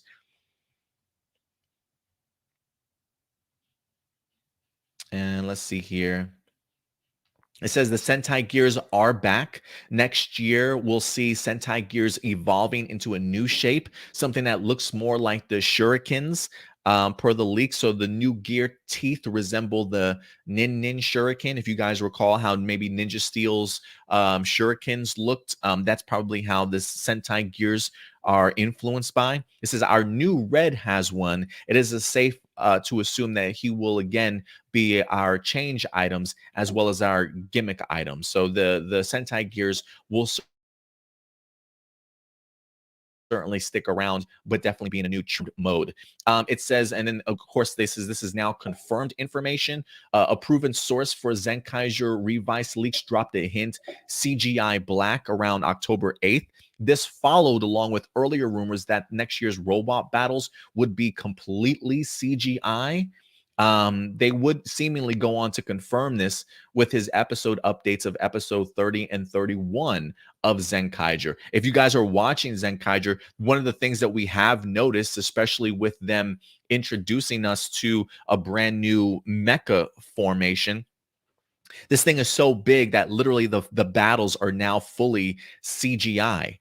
We've seen them like 2 weeks back to back, I believe, of this CGI, and I'm sitting with this information and I'm looking at the CGI, and again to this day I'm thinking to myself, I don't know if I fully like this CGI battle for the Zords. Like, I don't know if it looks good or if it looks bad. It is something that I am definitely going to have to certainly get used to. And I'm kind of hoping that by next season, the it's a little bit more improved upon. You know what I mean? I'm hoping the CGI is a little bit more improved upon, but we've seen hints of it already when it comes to Zenkaiger. So it definitely seems as though that might be the future when it comes to robot battles for Super Sentai in the future. So yeah, again, some of the leaks that we had last week are now confirmed. Um, it seems as though he will appear in Zenkaiger as a regular character beginning in January. So next year's Red will be popping up in here. So based off of that, I was seeing some theories that maybe the new Red is somebody that we've seen before. One theory was that maybe it's Stacy that gets his redemption arc in Zenkaiger and then maybe goes on to become next year's Red. I'm not quite sure if that's necessarily the case, just because of the fact that he says he will appear in Zenkaiger as a regular character from January. Stacy's already on the show. He's already a regular character. This seems very much like a new character might come on board beginning January. So I'm expecting a completely new character to be the Red. It says the new Red rides a bike mecha and it could combine with Jurin. Sentai gears will have will change into a new form. Zenkaiger will also continue to be marketed. It says the new Red has a gear-to-like weapon that will transform into a bike, which we talked a little bit about. It says name of the new Red isn't shown, but he appears to have a Momotaro samurai theme. The idea of this is to create a feeling of transition from old to new. Some people are comparing this, because I was thinking to myself, like, is this a Zenkaiger season 2? But some people are looking this more as like a spin-off. And the example that they were kind of using was, think of it as, was it In Space to Lost Galaxy, right? Like it's wrapping up a storyline, but it's leading into a new adventure with some of the same themes and premises, some returning characters popping up from into Lost Galaxy.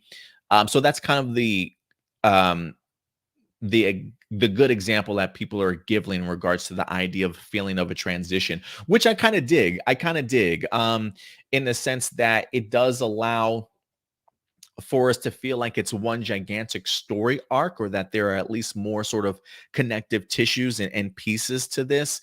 One of the theories that I wind up trying to put together for myself in regards to who the new Red was, and here's my theory, and again, this is just simply a theory. For me, I would really like it to be somebody that maybe Kaido's mom discovers.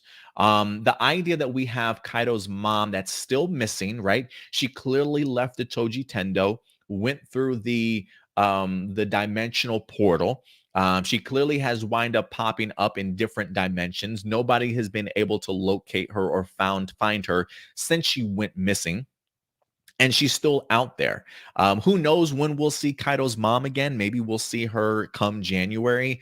But for me, I think it would be pretty cool if she wind up escaping and then, I don't want to say continued her work, but maybe she wind up going to a world that was maybe more Momotaro themed, right? And maybe ran across somebody that maybe she's now trying to create brand new technology for, to give abilities for. And maybe this is how we get sort of the Zenkaiger elements, but heightened a little bit. Of evolved, if you will, right? Maybe her taking the same concepts and ideas that her and her husband came up with, creating new technology. Maybe, who knows, maybe she needs to create like a protector for her, somebody that's going to watch out for her. So I don't know, this is just me speculating, but I think it would be really cool if it's Kaido's mom that goes to another world or universe, meets the brand new Red, introduces him to brand new abilities by stuff that she winds up creating off of the Zenkaiger specs and technology that she created, and maybe that's where our new Red comes from. I'm keeping my fingers crossed. That's just a theory that I went ahead and just put together just now. So we'll see what happens, but I like that idea. It keeps it fresh. It keeps it a feel of a transition, that we are taking a new character, thrusting them into this world, but now starting off with their story, but having some connective tissues to the previous.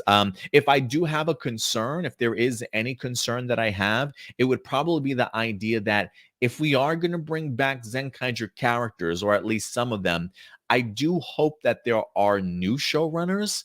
I wouldn't mind if this showrunner for Zenkaiger was more like an executive producer, but he gave a new showrunner, a new writer, or even a new director an opportunity. Because I would love to see this series told in a fresh new way instead of the same old jokes and the same concepts and themes from Zenkaiger sort of carried over. I do want this series to still feel very much like its own, and get a different vision from somebody else. If that's the case, if that's the route that they're going to go, I'm probably going to be a little bit more open to checking this out instead of just thinking that this is going to be a Zenkaiger season 2, same old type of mentality. But that's just me. It says New Red, as part of his Momotaro motif, has a visor, goggles that are shaped like a peach leaf. We talked about that already. The top knot on his helmet, which I think would be a really cool design. The teeth of the new Sentai gears resemble that of the Nin Shuriken. This new Sentai series begins in March, as has the last couple of seasons for the year. So the new season should begin in March. We already mentioned the bike resembling the road sector. The face of the bike in Jurin Robo resembles that of the Great Icarus. And yeah, that's all the ones that we have. There are some speculation that's out there that hasn't been confirmed, but just speculation. Sentai 2022 will probably lean more towards the fantasy side of things, just to differentiate itself from Zenkaiger. Thank God. We got sci-fi fantasy with Karamazor, sci-fi with Zenkaiger, and following up with a regular fantasy show would make sense. I would also expect that we see more sword weapons and chargers. So we'll see that again. This is the speculation section. Yukai is a topic that keeps coming up in Japanese fandom as something that they want to see. I personally thought we were going to get them for both Karamazor and Zenkaiger, so I understand the reasoning. Other motifs that are being discussed include insects, birds, and rescue themes. I do like the idea of Yukai as a topic. Definitely feels more ninja to me, going back and ancient demons and stuff. While Zenkaiger has a lot of tributes to the past, the one motif that is currently missing in a big way is ninja. Ninja and Yukai pretty much go hand in hand in Super Sentai. Absolutely. We've seen that in the ninja. And I wonder if they kept ninjas out of Zenkaiger, or at least in a major way, because they're going to be doing a whole team of them next year. So yeah, definitely another opportunity there. I mean, look, the Momotaro theme still definitely has a samurai motif to it. He does walk around rocking a samurai sword also. So I do expect a martial arts sort of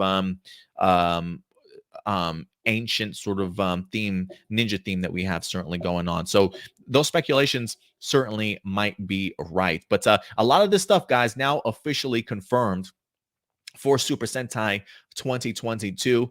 So not just speculation, but confirmed information here in regards to the leaks that we wind up having. And hopefully when it comes to the press conference, we'll finally get ourselves an actual full name reveal, along with photos and things like that, to better understand who the character is, along with the suits.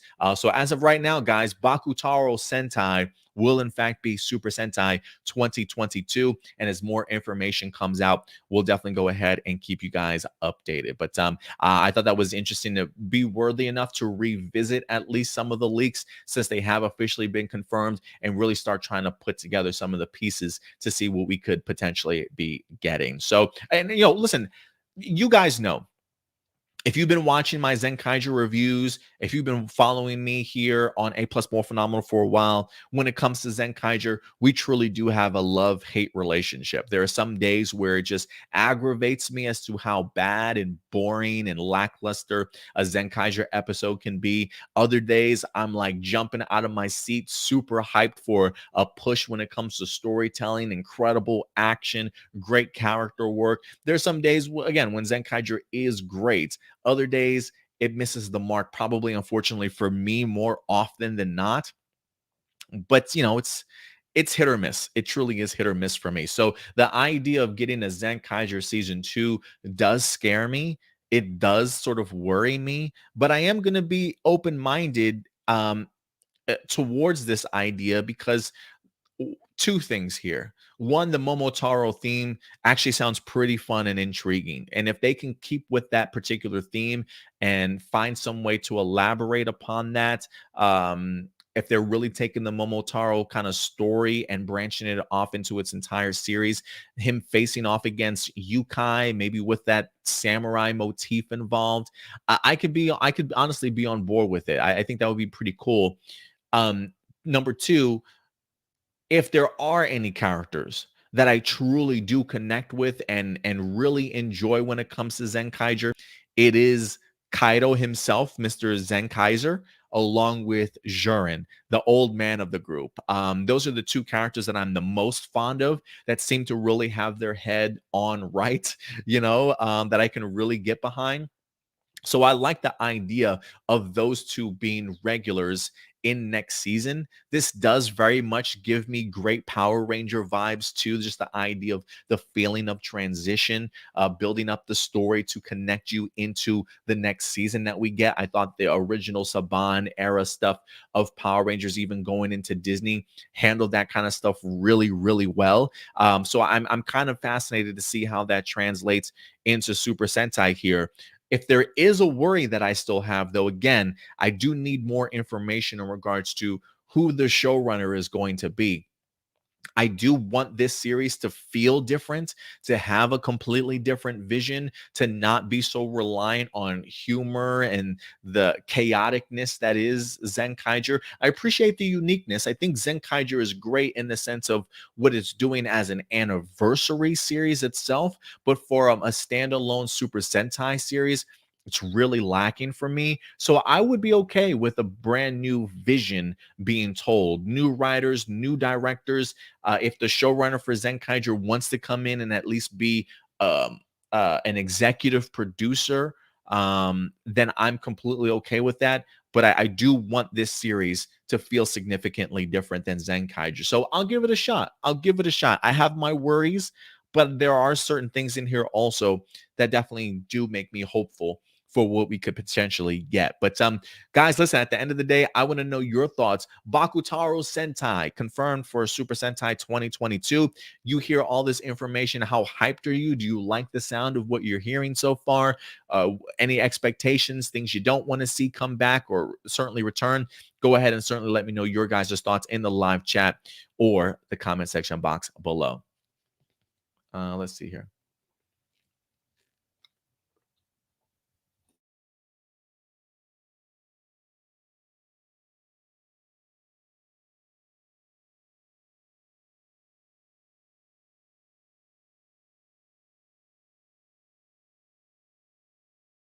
Brian, he says, is Baku Taro Sentai, is it a robot theme or not? No, I'm not really expecting it to be a robot theme.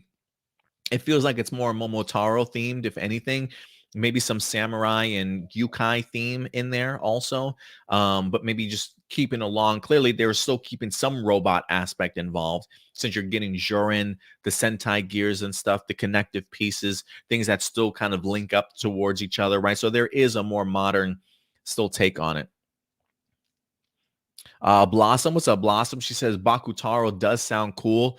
They also did a Momotaro Wonder Book, but it's a toy from a Kamen Rider Saber. Thank you very much for certainly bringing that up. Yeah, it's more of a ninja samurai theme, I would assume, if anything. It does make me wonder if Zenkaiser and Jurin will get maybe a new look themselves or a new upgrade. It would be like for me, it's interesting because they did say it was going to have some armored pieces. The Momotaro themed new red is going to have some armored pieces, very similar to that of Zenkaiger. So I am kind of curious as to like just what the suit itself is going to look like.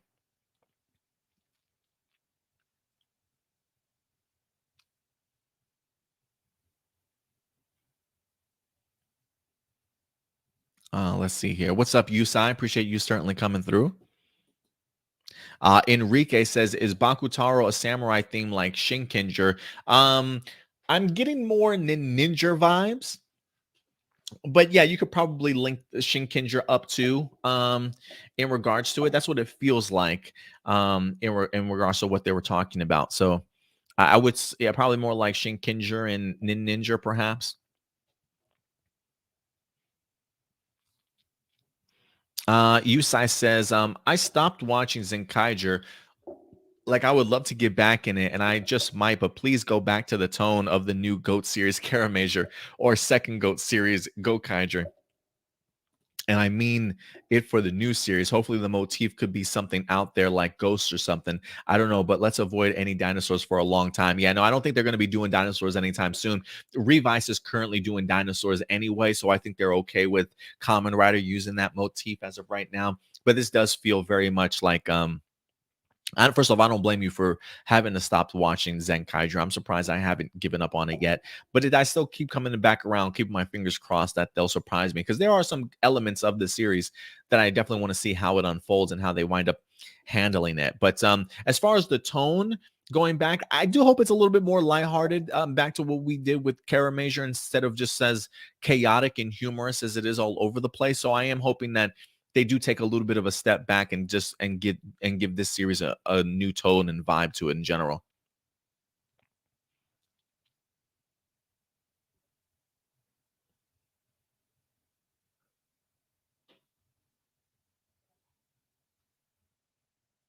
Yusai says, I do remember us trying to be open to Zenkaiger going out of its way to be a bit different, but man, this series went hella left. I just want regular suits again and more human teammates. This quality really dipped in comparison to its predecessor. I don't mind the suit so much. I think for me, I'm really impressed by the maneuverability that these actors certainly have, these stunt actors have in these big ass suits. Like, I don't know how Gown does half the maneuvers he does in that big ass suit, honestly. But I get your complaints, Yusan. Trust me, I definitely get your complaints. So Rob says at this point, PR should either find a better way to adapt the series, unlike Samurai, or go on their own way. I think they're probably a little bit of both as we go forward.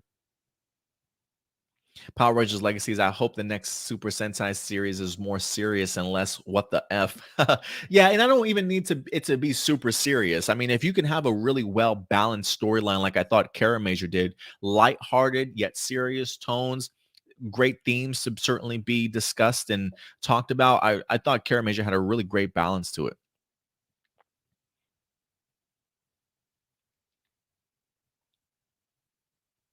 Blossom says, I wish they had a Sentai that had a theme of imagination again. That would be pretty great. Yeah, TokuSHoutsu was so unique in that sense.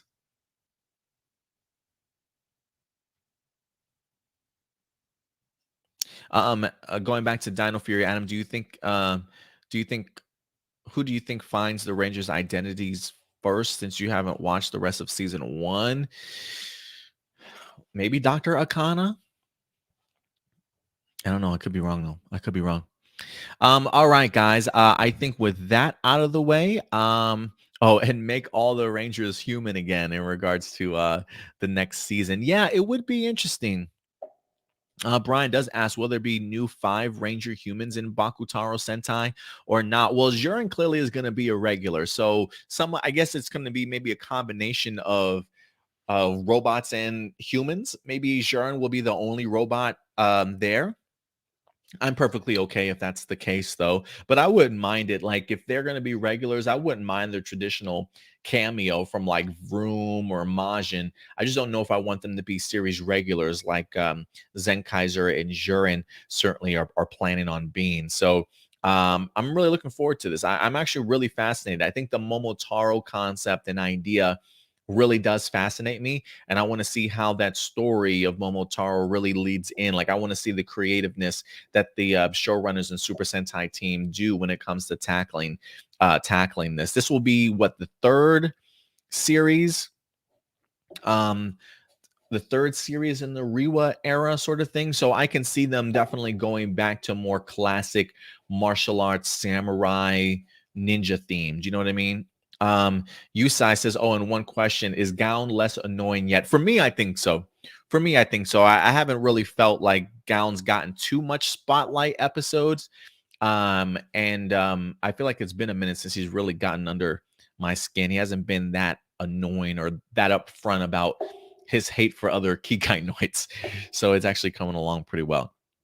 So yeah, I do hope that this kind of gets back to the norm a little bit. But yeah, guys, at the end of the day, we want to know your thoughts. What do you guys think about some of the confirmed information that we have for Bakutaro Sentai? Hopefully, we wind up getting ourselves the entirety of the name here rather soon once the press conference drops. But once the press conference drops and we have actual visuals and things like that, we'll definitely put together a video for you guys and keep you updated. And special shout out to the real Matt Hunt for certainly coming through, being open, and just sitting down and talking with me about any questions that I certainly had in regards to this upcoming season.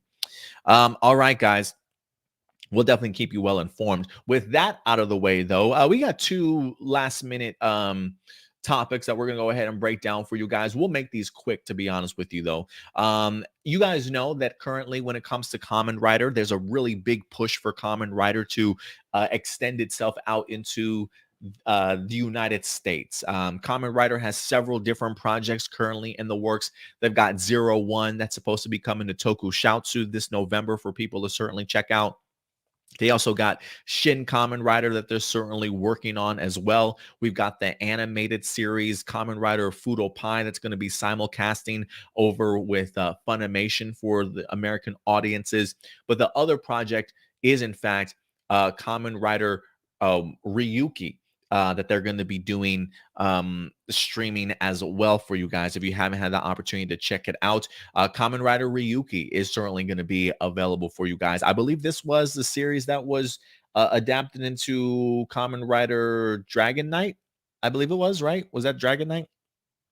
But let's go ahead and look at this information real quick, because this does come to us from tokunation.com. If you guys are interested in checking out the series itself, Kamen Rider Ryuki, it says it begins streaming via TokuSHoutsu. It says the wait is over. Shout Factory and TokuSHoutsu have announced that Kamen Rider Ryuki will begin streaming on the service starting at midnight. Is that midnight? Yeah, midnight Pacific time and 3 a.m. Eastern time on Monday, November 1st. The series features brand new English subtitles. All 50 episodes will be streamed. So Monday, November 1st, ladies and gentlemen, that's dropping at midnight Pacific time or 3 a.m. Eastern time. So again, Monday, November 1st, you can watch TokuSHoutsu for free via their twitch.tv channel. So yeah, you can either, I think I also have TokuSHoutsu over on Pluto TV, if I'm not mistaken. I believe Pluto TV has it. It's a free app. And then, of course, you can check it out on Twitch TV as well. So yeah, Ryuki will be here before you know it. And then last but not least, we also have the other project that they're currently going to be working on, Kamen Rider Black Sun, ladies and gentlemen. We talked about this like 2 weeks ago. There was a part 1 to this interview that I found rather interesting. But if you guys are fascinated, Kamen Rider Black Sun is the other project that Kamen Rider is going to be doing. A much more adult version, I believe, from the traditional Kamen Rider Black series that they wind up having back in the 80s. And this is their opportunity to go ahead and revamp it and bring it to a more modern and adult audience this time around. So a lot of Kamen Rider projects certainly out there, all of which that I'm actually really excited about. Somebody that, like myself, that hasn't hasn't really dabbled too much in Kamen Rider, I feel like these are all massive firsts for me that I definitely have to look forward to. So I do want to go ahead and jump into this special interview. For those of you who are fascinated by the upcoming Kamen Rider Black Sun, I think some of this information will be pretty telling and interesting for you. So let's go ahead and dive into this. This article and interview actually comes to us from TokuSHoutsu Network. Again, the TokuSHoutsu Network, a great source for Tokusatsu news. Again, I use TokuSHoutsu Network, I use Toku Nation, and I also use jefusion.com for all of my sources when it comes to Tokusatsu news. Now, I'm not going to read the entire interview for you guys. This is something that I would recommend you guys certainly check out for yourself if you want to. But they do continue this interview, something that we highlighted a couple of weeks ago. This is part 2. It says, how do you feel talking to the creators that are working on the project? How do you feel about the fans' response when Kamen Rider Black Sun was announced on April 3rd? It's crazy to even think that this was announced so far back then. But Taguchi, he says, I wish it had the names of all the people in this again. It says Taguchi says, I knew Higuchi was involved, but I hadn't been offered to come onto the project yet. So it was rather exciting when it was announced. Shiraishi says, for me, it was the biggest reaction out of any production I've been involved in. It's easy to say because it's Kamen Rider's 50th anniversary, but I'm still producing episodes, but it's still producing episodes weekly for children even now. That's just amazing. And I could really be a part of such an immense franchise. I could really feel the pressure after the announcement. I noticed a lot of murmuring on social media, so I feel obligated to deliver a production that I can be proud of. And I'm glad that he brought that up, that Kamen Rider's been around for 50 years, because I do think that that is an underutilized, an under-recognized achievement. I mean, the fact that it's still producing episodes weekly for children, that is truly amazing, honestly. Same thing can even be said for Power Rangers. The fact that it's 28 years old, about to be pushing 29, the fact that it's still producing episodes like that, pretty impressive stuff, honestly. It says, have your impressions of Kamen Rider Black changed rewatching it now from when you first watched it? They said it came out in 1987, right? It says, I was in junior high school, but I don't remember much from then. I watched it to prepare for Kamen Rider Black Sun, and it seemed to be a bitter story. Perhaps it's Shotaro imagining, but I really felt this sadness in the story. It's very human that Black and Shadow Moon are two brothers that and fated rivals. In fact, that implies the presence of two main characters, right? And within the worldview, the Golgum are not just an evil organization. Their circumstances are complex. I want to include that element of intrigue in Kamen Rider Black Sun. And I still contemplate it if it really ended happily because there's that lingering bitterness. At any rate, there's a reason why Black is in the title, and I want to make sure it carries that weight. You know, for me, somebody that hasn't watched Kamen Rider Black before, uh, or Kamen Rider Black Sun, um, I gotta say that kind of intrigues me. The fact that this series does go a little bit dark, especially back in the 80s like that. To have two brothers that are fated rivals, I think really does go a long way. There feels like an element of, while they're not necessarily brothers, they are family. I kind of go back and think of Takamichi and Garza, the idea of them being sort of fated rivals after things just being so personal between them and their family, if you will. The fact that the Golgum, the villains in here, while they're an evil organization, have a complex circumstance that they're in. I do love a very complex villain because I do think it makes for a great show to have a villain that has just as many complex thoughts and reasoning behind some of their decisions as the heroes do. So the fact that this is a little bit of a bittersweet story does make me fascinated to see how that will work currently. Um, let's see here. And you know what? I think I'll let you guys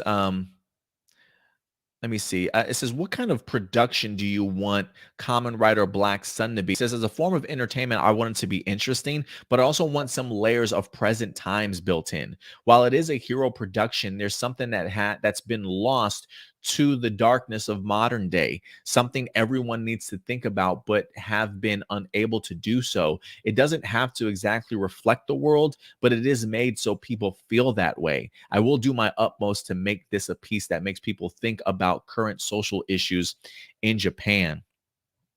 I do like the sound of that. I do like the sound of something being more modernized for our current time period that we're certainly in. There's definitely a lot of social issues to certainly tackle. And if they can kind of bring that darkness of the modern day to this story that's already seemingly kind of bittersweet, I would really like to see what they tackle in here. So for me, I'm all on board with this. I think this is going to be a really surprising series. Again, I have not watched the original Kamen Rider Black, so for me, just based off of what we've seen, even this costume, man, even this costume from Kamen Rider Black, I absolutely love the look of it, honestly. So yeah, I'm here for it, guys. I'm definitely here for it. If Kamen Rider Black Sun has your guys' interest, maybe you've watched the original, maybe you've heard of it.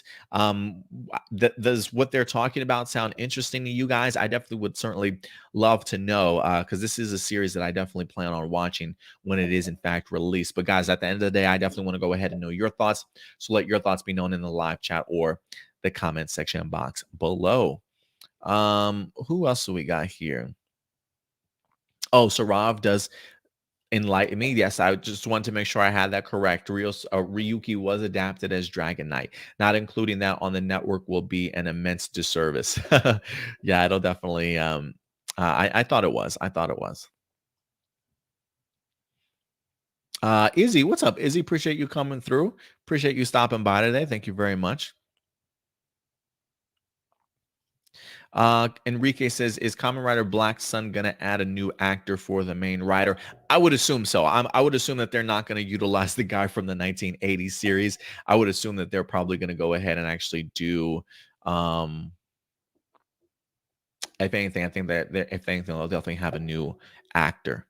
Side note, Adam Perea, he says, "Are you still doing a patron of Dino Thunder? And are you going to see Waku Saber season 2? And the other one, do we really need season 2 of Waku Saber?" That I don't know if we need season 2 of Waku Saber. It is up there though. They did go ahead and drop it. I think it's like 13 minutes long.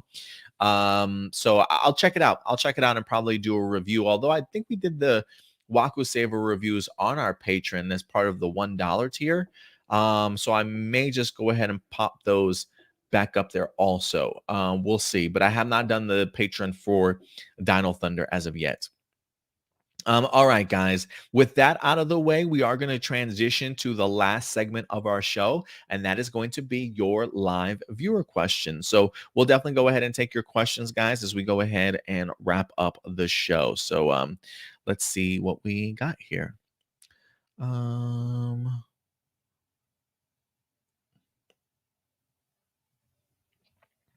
Okay, we got quite a few today. Jessica Friedman, which Power Rangers season is going to drop on YouTube next? And is Power Rangers done airing on Nick after Dino Fury? Yes, I believe Power Rangers is done airing on Nick after Dino Fury, unless Hasbro has another project that they're going to be working on that when it comes to Power Rangers, maybe they'll give them. I don't know if like the animated series, I don't know if that'll end up on some place like Paramount Plus, Netflix, maybe Nickelodeon, who certainly knows. As far as which Power Ranger season is going to drop next on YouTube, your guess is as good as mine. I know this week that they did drop more season 3 Mighty Morphin Power Ranger episodes, though. So they did drop more episodes this week to look forward to. Marcelino, he says, "You remember that time that I expressed my disagreements about Simon Bennett's reasons why Lupin versus Pat will never be adapted, and that I brought up examples like kid cartoons that are also targeting the same age group like Power Rangers, but they tell adults they tell adult and real life topics in the story, and they become more beloved. Yes, what would Simon say if he heard my arguments?" I'm sure he would probably agree with you, because I mean, I definitely agree with you. But I think he would probably express the same thing that I express in the sense of, Power Rangers isn't those other shows though, right? Hasbro clearly has a particular mindset in which they want their brand to be represented. And I get it. I totally get what you're saying, Marcelino, and I think Simon Bennett would understand it too, right? That there are kid shows out there that do focus on adult and real life topics, right? I mean, I think you even mentioned some other Hasbro content that might certainly do the same, but each brand is certainly still different. Each brand you're certainly aiming to a different type of fan base or certain age. And again, not to say that it can't tackle those things, but perhaps it just simply chooses not to because it wants to certainly represent itself a certain way and not have any sort of negative imaging towards it. Granted, again, not to say that Hasbro can't change the way that its image is looked at when it comes to, the climate, when it comes to, cops, we don't want to do cops because of climate. The idea of our Rangers can't be represented as thieves. Look, we can all sit here every day, all day, and come up with some great concepts and ideas as to how to take that theme of cops and thieves and change it into something absolutely positive. Again, it is more than possible. But again, it's just that concept of what do you want your brand to certainly represent? What sort of images do you want your brand to represent? And I just think they would rather avoid the whole thief and cop thing at the moment, which I understand. It's the same weird mentality that Apple has with the case of we don't want villains in movies or TV shows to use iPhones, which is a legit disclaimer that Apple certainly does because it's a protection of your brand. Could villains easily carry iPhones? Absolutely. But it's just simply the principle of the thing in regards to how you want your brand represented. And they don't want the iPhone represented to be, hey, you villains, you know what I'm saying? Evil. They just don't want to associate it with that. So I get it. But I think Simon Bennett would probably say the same thing, but maybe I'm wrong. Maybe I'm wrong. Last year during Triple Dino Team Up, a lot of Power Ranger YouTubers made a video together on the Illuminari's channel discussing their thoughts on the team up and what they hope will happen in the future. Are you hoping to become more involved in activities like that and become more connected with other Power Ranger fans? It would be pretty cool.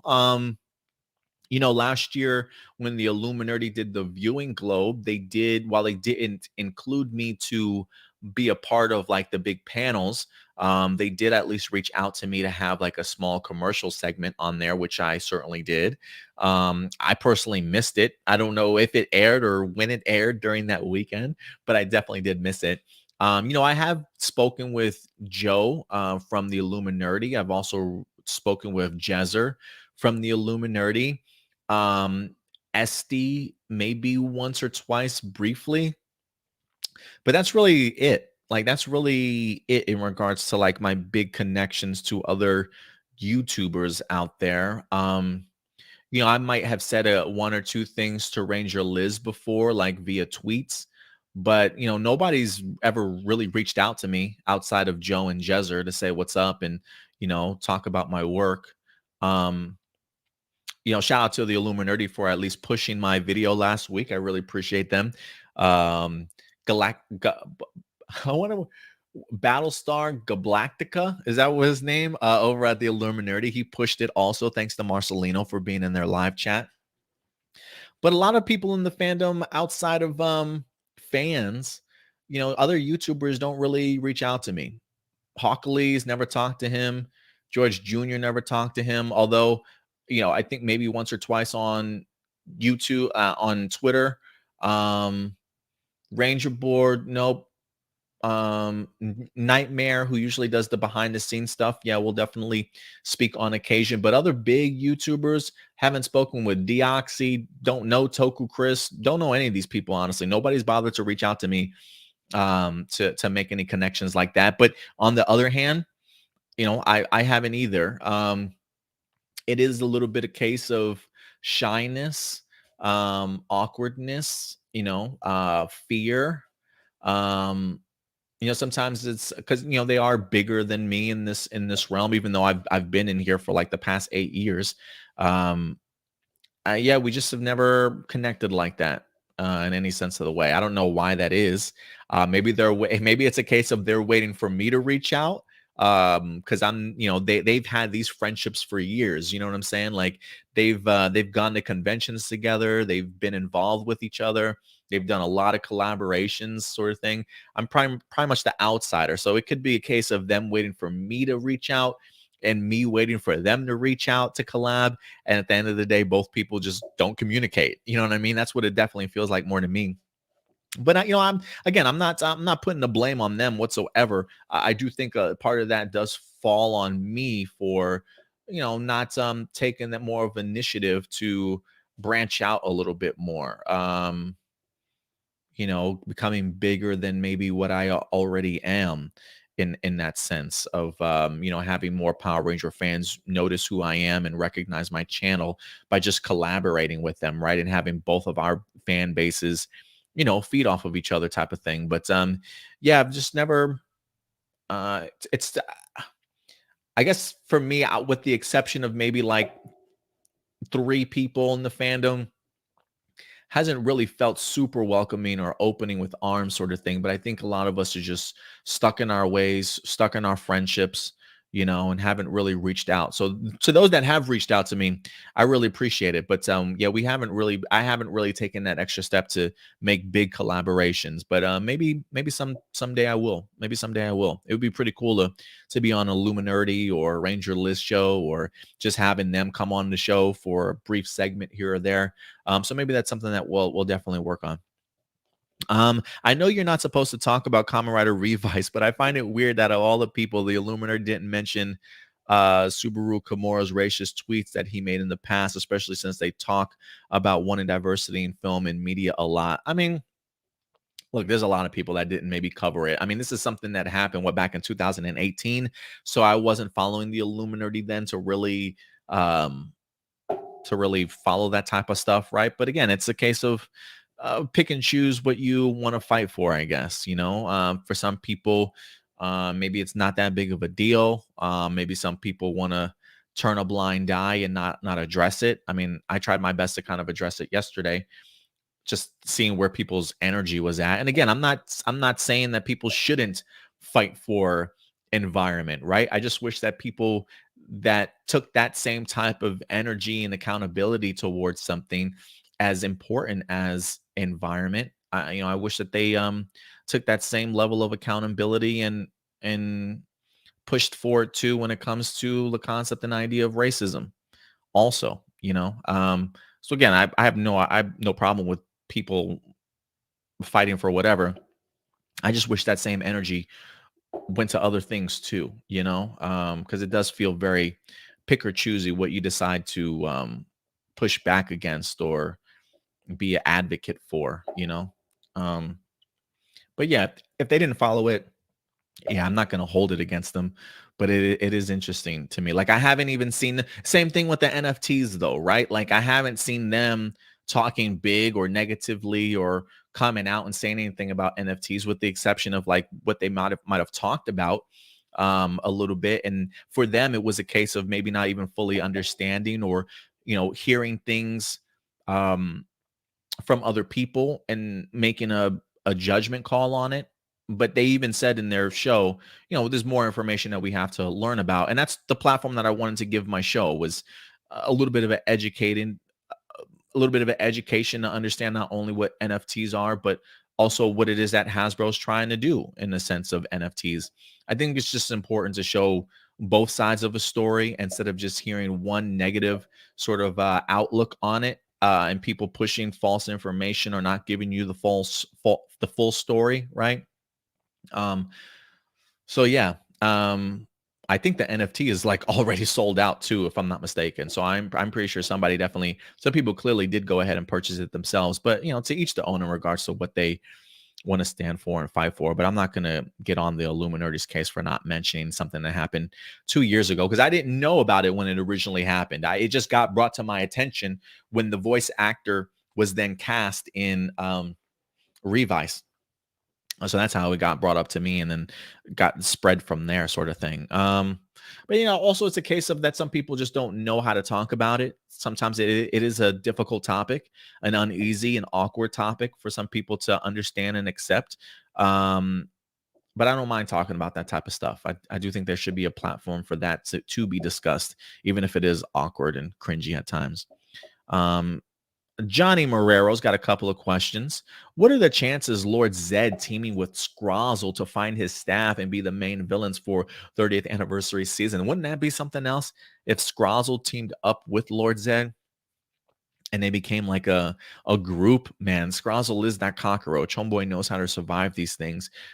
If anything, it would be cool. Like, I wouldn't mind the idea of going to Grid Battle Force and talking to Commander Shaw and maybe getting some information from Scrozzle. Like, maybe Homeboy is still locked up behind bars and Dino Fury is trying to get some information from Scrozzle as to where Lord Zed could have potentially gone. You know what I mean? Maybe learn some more information from Scrozzle. That'd be pretty cool. I don't know if they're going to team up, but I wouldn't put it past us to not see Scrozzle again. I think we might see him this season. What do you think of Ion as the Gold Ranger? Brief appearances in here, pretty cool. I haven't really seen him yet as a character so much. Right now, I just pretty much have seen mostly Super Sentai footage from him that I've already seen. Maybe a little bit of original footage when he actually lands and comes in for that saving moment. But first impressions, great entrance. Are you excited about the deluxe hardcover edition of MMPR Necessary Evil Part 2 coming in May of next year? Does that mean we could see the deluxe hardcover of Mighty Morphin and Power Rangers come in 2022 as well? Yeah, I think so. I definitely do think so. I love the look, at least, of the deluxe hardcover editions. I need to own one myself one day. But yeah, they look great. Power Rangers Legacy. Appreciate the questions. He says, with Dino Fury moving to Netflix officially, if the show continues after Dino Fury, would you like there to be more 40 episodes, no longer split in two? If so, do you think it would be dragging like the CW Hourverse, though those shows were 40 minutes of 23 episodes, or might work with Power Rangers like the old days, more than 49, but maybe 40 minutes each? No, I don't think we're going to get more than 49 episodes, especially not 40 minutes each. That's way too long. I think if this is going to be just another kids show, I think the formula of a 30-minute episode probably would stay in line. Wouldn't surprise me if it varies though, but not going over 20 minutes. I mean, for 30 minutes. Like, it wouldn't surprise me if instead of 22-minute episodes, maybe we got 25 to 28-minute episodes, really pushing that half-hour mark when you don't have to account for commercials anymore. I think that would be pretty cool to kind of see. But I mean, look, I think the idea of us getting 40 episodes is, I think, I know we say that we want 40 episodes all at once, but I mean, we're technically getting it. They're just splitting it up. And it's not even so much two different seasons. I think if anything, it'll be a part 1 and a part 2. I see what you're saying though, because it is the part 1 and part 2. We only get 20 episodes per season normally. So will we get all 40? Oh, I don't know, guys. I'm cool with the idea of still giving us just 20 episodes a season. I know that's probably unpopular.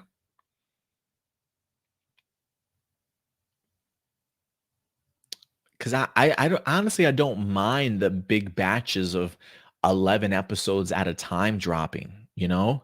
But then that's just 20 episodes within a year, and then you're still going through 2 years. I mean, look, maybe the idea of 2 years might give Hasbro time to certainly think about their next projects. So maybe the idea of 2 years does give them some buffer. So I think we're gonna stay with this format of 2 parts, 20 episodes or 22 episodes a year. And that's just the kid format. That's this format for the kid show. I think we'll certainly stick with that. But I could be wrong. What was your earlier thoughts when Saban and Lionsgate announced the 2017 Power Ranger movie? And did you know that David Yost and Walter Jones were actually disappointed by the movie? I did not know that they were disappointed by it. My early thoughts were, hey, I love Lionsgate. I think Lionsgate is a really strong company. The idea of Saban teaming up with them, I actually thought was a really great partnership. And for the most part, it proved to be a good partnership. Majority of people really enjoyed the 2017 Power Rangers, and unfortunately, it was just a little bit lackluster in the important aspects of Power Rangers that you certainly would want it to be in order to garner a sequel. So my earlier thoughts was I thought Power Rangers was in good hands. You did say that when it comes to David Yost and Walter Jones, they were disappointed by the movie. David said, the only thing I care about progression wise was when they do a sequel and they morph, they better bring it. They better say it's morphin time. He said, when we said it's morphin time, it was like shit's about to go down. When they said it was in the movie, it was so lackadaisical. I was like, are you kidding me? So David Yost got on their ass about the it's morphing time sequence. I'm trying to even remember how they wind up morphing. I remember they wind up saving Billy, and that sort of unlocked their abilities. I just honestly don't even remember them saying it's morphin time. That's terrible. So I guess that was kind of lackluster, huh? Walter says, I was a little bit disappointed that they changed the character around a little bit because I wanted Zach to be his keto, to be with his keto, because hip hop keto was a really important element of who I was on Power Rangers. I think they would have added that, then there could have been some parkour and there could have been so many other elements in that character that would have been awesome. I would agree with Walter there. Although I do think that when it comes to Zach's character, didn't they have a hip hop keto? Like I felt like he was kind of parkour-ish, but again, it wasn't, they never really built upon it or showcased it. Maybe in like a behind the scenes or like a blooper or something that was cut. I swore I thought I remember um Zach doing some moves when it comes to that. I want to say that Ludi Lin actually did show off that there were some moves that Zach wind up having in the movie that unfortunately was sort of cut out. So I think Walter's onto something. It would have been cool if there was an element to Zach, whether that be parkour or if he was an actual dancer or maybe a combination of both. Yeah, I definitely would have loved to have seen more. So I understand their criticisms. Which Super Sentai series and Power Rangers do you think was way better or worse than the other? Do you think the next Super Sentai series is better than Zenkaiger? I personally do think that the next Super Sentai series will be better than Zenkaiger. But which Super Sentai series and Power Ranger series do you think was way better than each other? Shinkenger was way better than Samurai for me. Ninja, I don't want to say was way better, but I enjoyed Ninja better than Ninja Steel.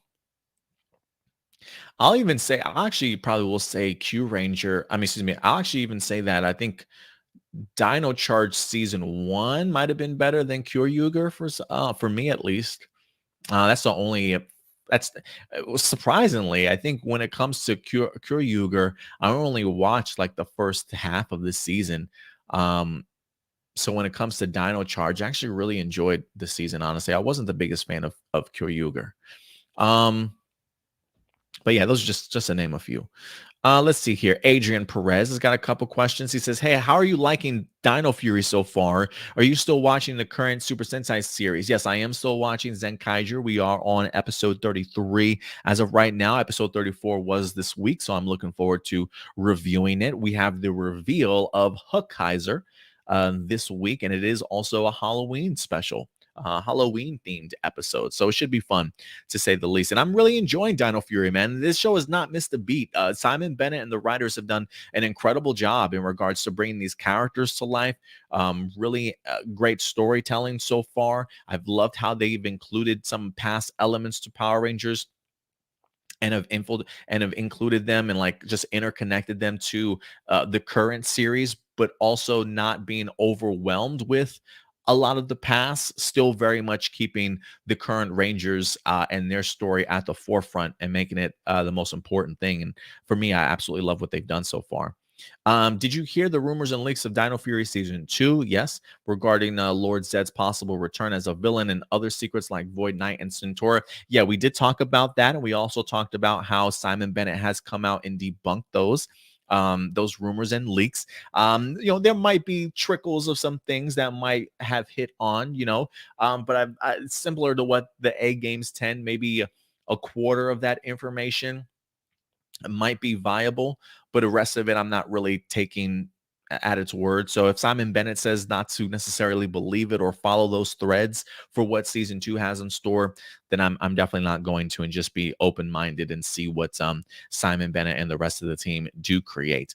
What was your reaction in Power Rangers in Space when the Psycho Rangers were able to turn into humans played by the actual voice actors?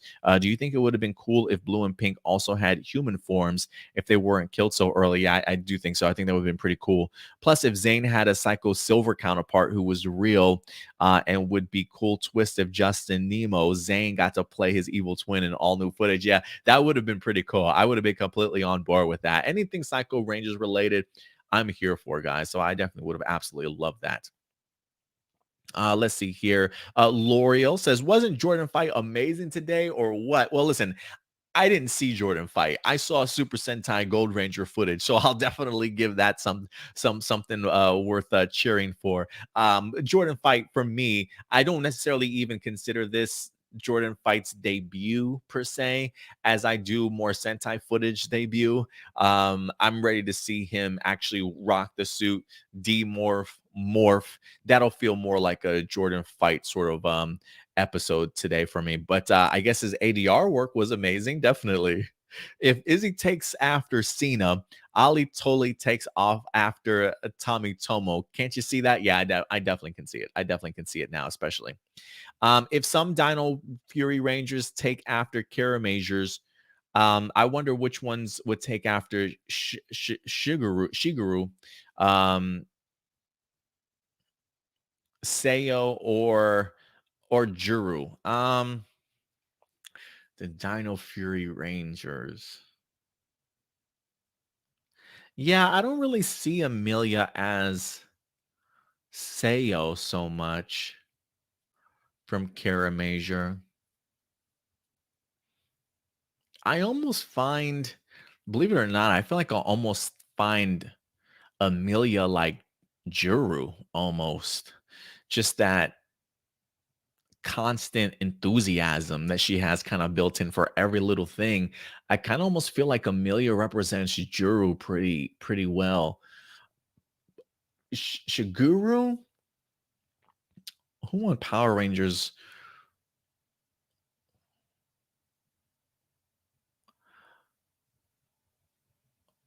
Maybe Zato. If not Zato, maybe Jordan Fight's character Ion. Let me see what Ion's personality is a little bit like. I don't think there is a Seo like character on Dino Fury though. Speaking of Kara Major, what you think of the names I gave Orden and his family? Orden King Malashite, Mabushina's mom, Queen Opal. I love the Queen Opal. Mabushina, Princess Azurite. I love the name of that. I don't know about Orden's name, though. I don't even know how to pronounce that. King Malashite. Maybe I'm pronouncing it wrong or right. I'm not sure. I like the other names, though. Big fan of the other names.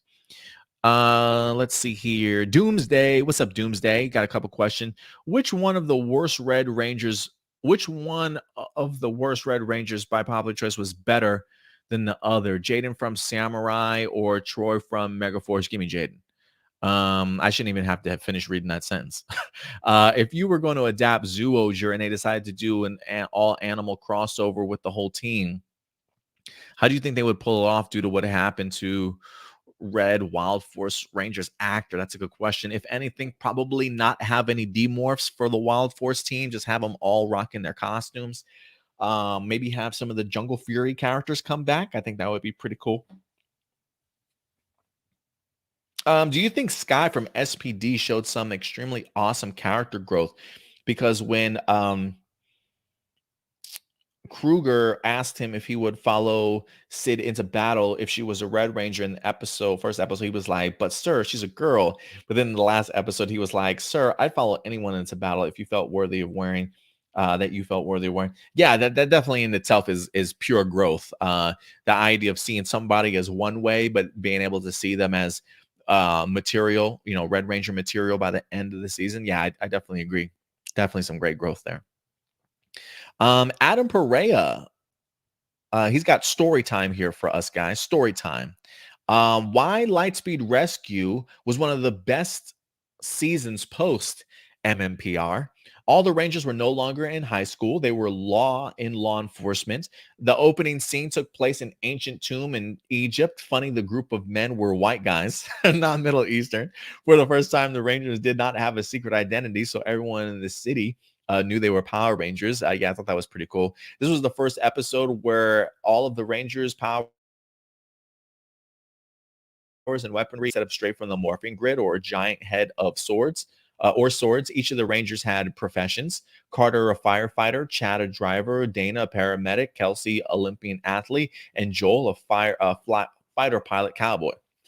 A flyer pilot cowboy. What was a huge first for Power Rangers was we had Ryan as our first American exclusive Ranger, which I thought was awesome. The Titanium Ranger. He was evil for a short time due to being brainwashed and being raised by demons after being captured when he was a kid. That kind of reminds me of Zoologia the World, almost being kidnapped and brainwashed, revealing that he's the older brother of Dana and the son of Captain Mitchell. Each of the Rangers got equal screen time to shine. What was a huge story and storyline was that Joel had a crush on the tech genius, Miss Fairweather, that ended up dating by the end of the season and then married during the team up with Time Force, which I absolutely loved.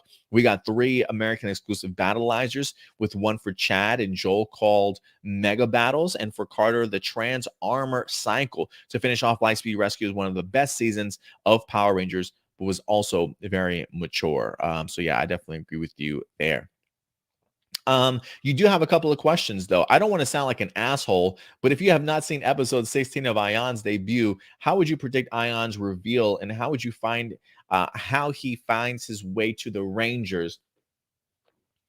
So yeah, I haven't watched episode 16, but if I had to assume, maybe he's able to pick up on some of the Dino Fury's energy with him now being fully energized. Maybe he's got something in that pod of his that can go ahead and maybe triangulate where their command center is and maybe teleport directly into it. If he's got a morpher, I would assume maybe he's able to literally directly teleport into the command center now that he knows that it's activated and it's available. So I wouldn't be surprised if maybe in the middle of Zato expressing his story or his past to the Rangers, because I'm sure they probably have questions, maybe Homeboy literally just zoom, like teleports right in and startles everybody. We've got a very tense meeting. It'll be interesting to see. We know from Super Sentai Real Soldier the Guy Sorg armor, aka Void Knight armor, can possess people. Who would you like the armor to take over if Void Knight's real identity is revealed? Would you like perhaps Javi to be the one who gets possessed, like the armor finds Javi still being upset about his father, always treating him unfairly, and when the armor controls Javi, that he could be on how Warden Garcia admits his faults and even finds out Javi is a Ranger, or the armor merges to even Ollie, perhaps that he feels he's done something extreme. I mean, look, as dickish as Ollie's been right now, yeah, maybe the Void Knight armor will go to him. I don't even necessarily know if that's how this armor works as of right now. I am kind of curious if it is in the point of still possessing people, right? In Real Soldier, it wanted to attach itself to some of the strongest people in the galaxy, always looking for the strongest person. But really draining on their emotions and really, changing them as a person. So I do hope that that's an element that that does get kind of brought up. I'm assuming, if anything, maybe it's attached itself to this person. But I don't know. I don't know if it would be Javi I would want to see it attached to. I almost would want to see it attached to Zato, honestly. I really would love to see the armor attach itself to Zato and what that kind of brings out of his character. As I write this, it's a few hours before midnight. What did you think of episode 15, Storm Surge, and the small reveal of Ion as the Gold Ranger in his armor? Does his suit look magnificent in brand new footage? It actually does look pretty damn good in original footage. How do you think Ion reveals his full self in the next episode? So I already kind of talked about that, but I do think just original footage wise, I did think that they had some really great shot selection. I don't necessarily know if I would have selected the belt as a close-up shot, but I would not have minded the idea of the camera going from boot all the way up to helmet, original footage wise. But I did enjoy it. I did enjoy it. Great, and it was a great episode. I really did enjoy it. I thought Ollie had a great spotlight, despite him being considered a dick by many and just being flat out rude, and a nice tease for the Gold Ranger. But I think it's definitely mounting up to something incredible as we go forward. And then last sets of questions from Dino AJ. Thank you very much, AJ, for coming through today. For the Hasbro Power Ranger movie, who would you cast as your new Rangers? I already did a movie cast for them, so. If anything, maybe I'll put a link to my fan casting in the comment section box below, or the description box below for you guys at the end of this video. My fan cast would be Isabel Mercedes, I'm assuming, as the Red Ranger, Jolo Maraduena as blue, Peyton List as yellow, Jordan Ellis as black, and Lindsay Francesca as pink. And Kate McNamara as green. Yeah, good old Kate McNamara. Absolutely would love her. Yeah, I had Jolo Jolo Maraduena as yellow. I think I had, who did I have? Who else did I have? Damn it, guys, you're gonna make me have to pull this shit up again.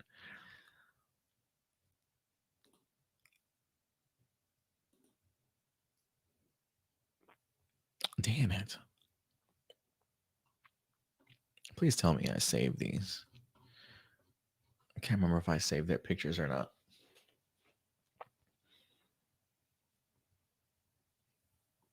Did I save my fantasy casting photos? I'm sure I did, but I can't even find them right now. Yeah, I'll put a link in the description box below for you guys. Actually, let me see if I can I find that video, that fantasy casting video? I think it's been doing pretty good. I actually do think it's been doing pretty good view-wise. We got about 912 views. So not too bad in regards to it. I'm going to go ahead and tell you guys right now who I had selected for my fantasy cast. Okay, there we go. So we had Kiernan Shipka. Kiernan Shipka was going to be my Red Ranger from Chilling Adventures of Sabrina. So I had Kiernan Shipka as the Red Ranger. I had Wyatt Olaf from It, along with another Jonathan Entwistle series, Wyatt Olaf as my Blue or Black Ranger. I would be okay with him. He would be like the nerd of the group. Chosen Jacobs, I picked as my Black or Blue Ranger. So Chosen Jacobs. And those were my three to start off with. If Jonathan Entwistle went with 3 Rangers to begin with, those were going to be my 3. Chosen Jacobs as Black or Blue, Wyatt Olaf as Black or Blue, and then, of course, Kiernan Shipka as my Red Ranger. If they wanted to do a full group of 5, that's when I would have added Jolo Maraduena as my Yellow Ranger. And for my Pink Ranger, I chose Chelsea Zhang. Chelsea Zhang, she actually played Ravager in Titan Season 2, was my fantasy casting for the Pink Ranger. And then my Green Ranger was actually going to be Sadie Sink, who you most notably recognize her from Stranger Things. She's the redhead from Stranger Things. She was also in the second Fear Street episode, the second Fear Street movie, I think from the 80s, 1984, I believe is what it was. So Sadie Sink would be my Green Ranger. So those were who my my fantasy cast certainly would be for the Hasbro Power Ranger movie. Question number 2 from AJ says the bloopers we saw during the Dino Fury panel shows Jane and Jay Borg in the opening credits. Do you think that means it may be an opening for season 2, even if Jared Turner himself as Void Knight? In the end credits, Jared is now listed as Void Knight instead of as the voice. We haven't had the supporting characters in the opening since Disney era. I do think so. I think even though that definitely was very much a blooper, it definitely feels like they are preparing at least for season 2 to have a bigger credits. People have been asking like, hey, can we at least get supporting cast shown in the opening credits? But they haven't done so. I think that might have been something that Nickelodeon requested, since they're only allowed to have like a 30-second opening. But I think with it being on Netflix, it wouldn't surprise me if they take their own liberties to maybe expand upon that. So the fact that we saw Jane and Jay Borg and things like that in some of the promos for the bloopers, I think that will transition over to the supporting cast being involved in the opening sequence. That's just what I think. So I do think that was a hint at what we could see for season 2. And then lastly, if Zoologia does potentially get adapted, if Hasbro were to use footage of the crossover that were in Zoologia, would you like to see the actors return to accommodate the footage or just do their voices? This implies if COVID's still an issue in 2023. Well, if anything, if they are going to be doing Zoologia, I would assume that they would start filming and putting that stuff together for next year, casting, start filming and stuff. All that stuff would certainly begin in 2022. So it would be interesting to see how it happens over in New Zealand. I think for the most part, they've been doing pretty good with their COVID. I know that they had a lockdown, but it's not like they've got a lockdown for a lot of cases. But maybe I'm wrong. I haven't been updated in regards to COVID over in New Zealand. So I hope that it is at least getting a little bit better. I mean, I expect another winter surge here, but maybe come spring, summer of next year, maybe the situation is a little bit different. So you can bring people back for filming if Zoologia is the direction in which they want to go. I'll even go so far as to say this, guys. For me, it would be pretty cool too. Um, I would, and I've said this before, I really would love this cast to maybe even come back. I've been asking, I've been saying ever since Beast Morphers, that's a cast that I absolutely love, that I really would have loved to have grown with and things like that. But unfortunately, we never got that to be the case. So if we do get ourselves a Zoologia, for me, I think it would be really cool for Hasbro to take the initiative to maybe bring back the cast of Dino Fury and push that forward.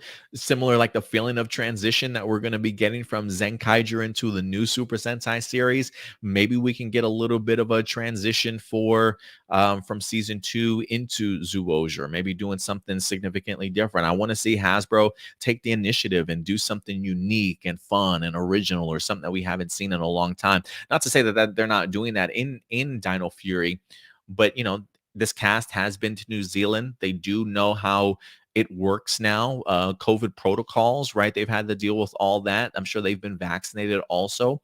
So the idea of bringing them back, I think, would probably be easier than maybe bringing back a new cast of actors and characters. But I could be wrong. But that's just something that I personally would like to see, would be the Dino Fury cast to come back and gain new powers for a 30th anniversary in Zoologia. But even if they don't get all the other actors to certainly come back, I don't think you need all of them. I think the idea of having 1, 2, maybe 3 from each team, or just that you can utilize as a mouthpiece for the team, push the story forward, and then the entire team shows up in costume at the end for the final battle. I think that can work too, just in regards to storytelling. So I hope that we get ourselves a great anniversary, especially for the 30th anniversary. But we'll see what happens, guys. We'll see what happens.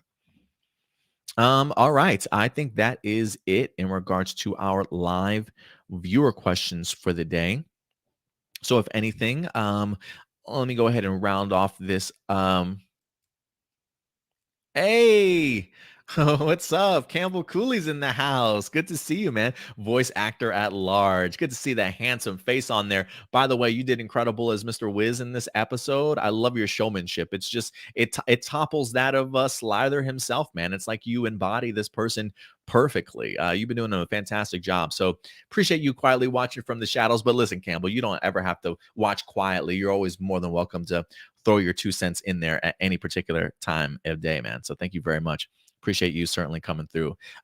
Maybe I'll try and reach out to you later on this week once things settle down a bit. Let's see here. What else are you guys saying out there?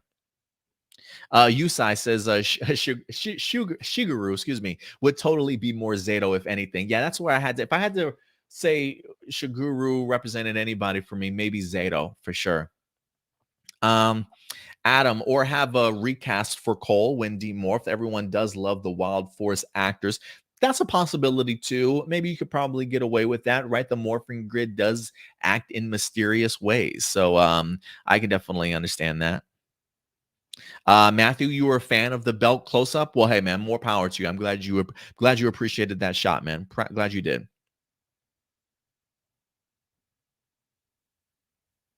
JB says, what? Says you want this cast to come back? Yeah, I wouldn't mind it. I wouldn't mind it. I think listen, I think also a part of that, not only because I do really love this cast, but I also think, if Zoologer, and again, this is just all potential, right? But like if Zoologer does end up being sort of that buffer season, like, hey, Hasbro wants to go back to the well, rethink this reboot, making sure they've got all their I's dotted, T's crossed to make sure that they really get this right. If they need a little bit more time, and Zoologer is being utilized sort of as a buffer season, you know, maybe the idea of bringing back people that are familiar with how you do things, bringing back the cast to just roll into a new storyline with them, might be a little bit more beneficial than having to hunt down for a completely brand new group of cast members. But that's just me. Again, I'm just simply theorizing and throwing out some cool concepts that I would personally like to see.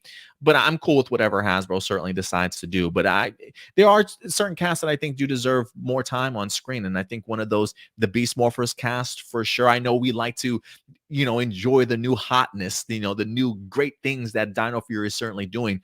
But I definitely can't forget about the Beast Morphers cast, because I really enjoyed what they brought to the table. Something I personally would always love to have seen again.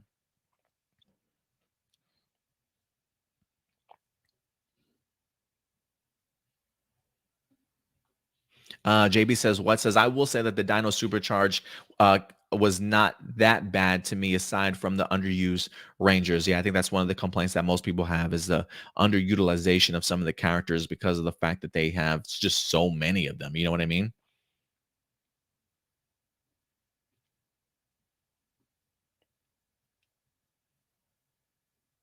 Going back to the question of, have I reached out, or have any of the other YouTubers and Power Rangers reached out, or have we collaborated? Yusai says, well, you're my fucking favorite, Adam. So it doesn't matter, bro. You're killing the game, and your heart and love for this is totally noted. They're all great, but honestly, I only watch your Ranger content. Hey, man, I appreciate that. I really appreciate that. It really does go a long way, Yusai. So thank you very much, man, for oh man, I'm feeling all kind of warm and fuzzy inside. Appreciate it.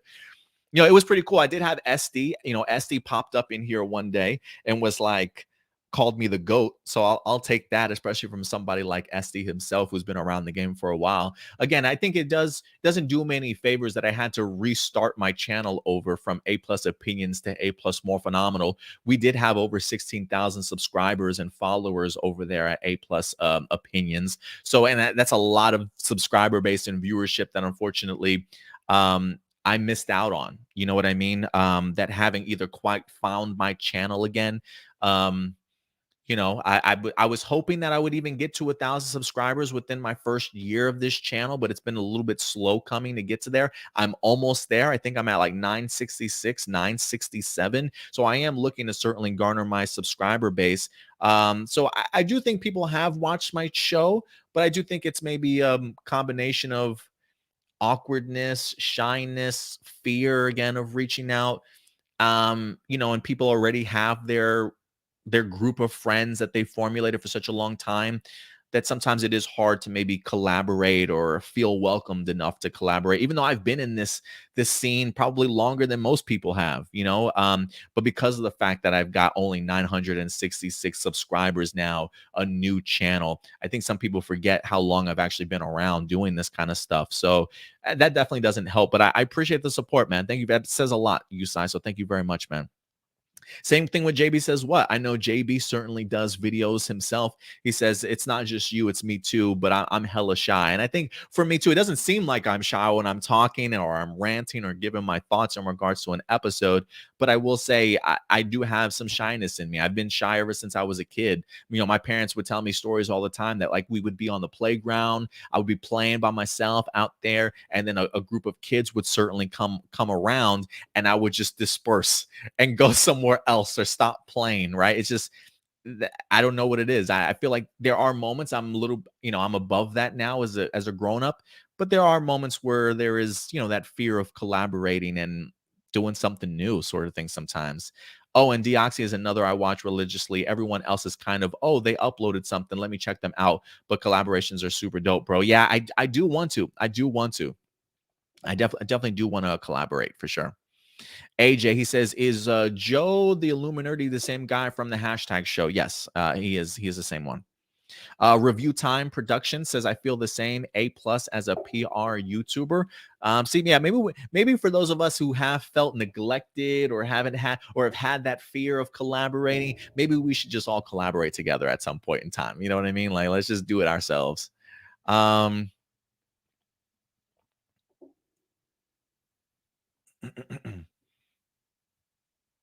AJ says, how do you think Commander Shaw's cameo takes place right after Beast Morphers 1 year later or right before 1 year later transition? Ooh, that's a good question. I would say after. I'll say after. I'll say after.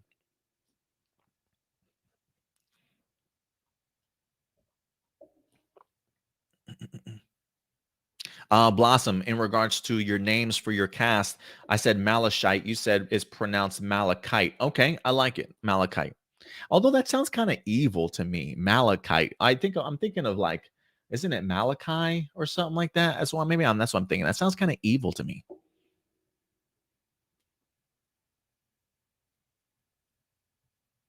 Usai says cast transitions are totally missed. I think it would have been dope to have Beast Morphers cast evolve into a Zoologer team, right? They both have the same. I think that was one of the things too that we were kind of thinking is like, well, maybe after Beast Morphers they'll go into Zoologer. The idea of that's maybe like just an upgrade to the Beast abilities and powers that they already have. Yeah, it definitely would have been an easy transition, I think, storyline wise, if they wanted to.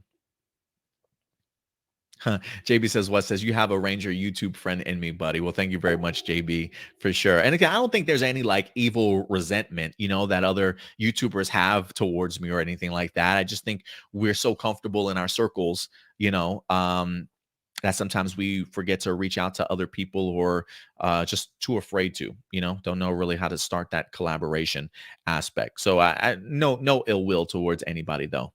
All right, guys. I think other than that, I think that will go ahead and wrap it up for us here today. So thank you very much, guys, for certainly joining me for another episode of A+ Morphinominal. If anything, as we wrap up, give me a few minutes to go ahead and actually get the timestamps ready and things like that and uploaded for this episode so you can navigate through the entirety of the episode if you ever want to come back for a particular story.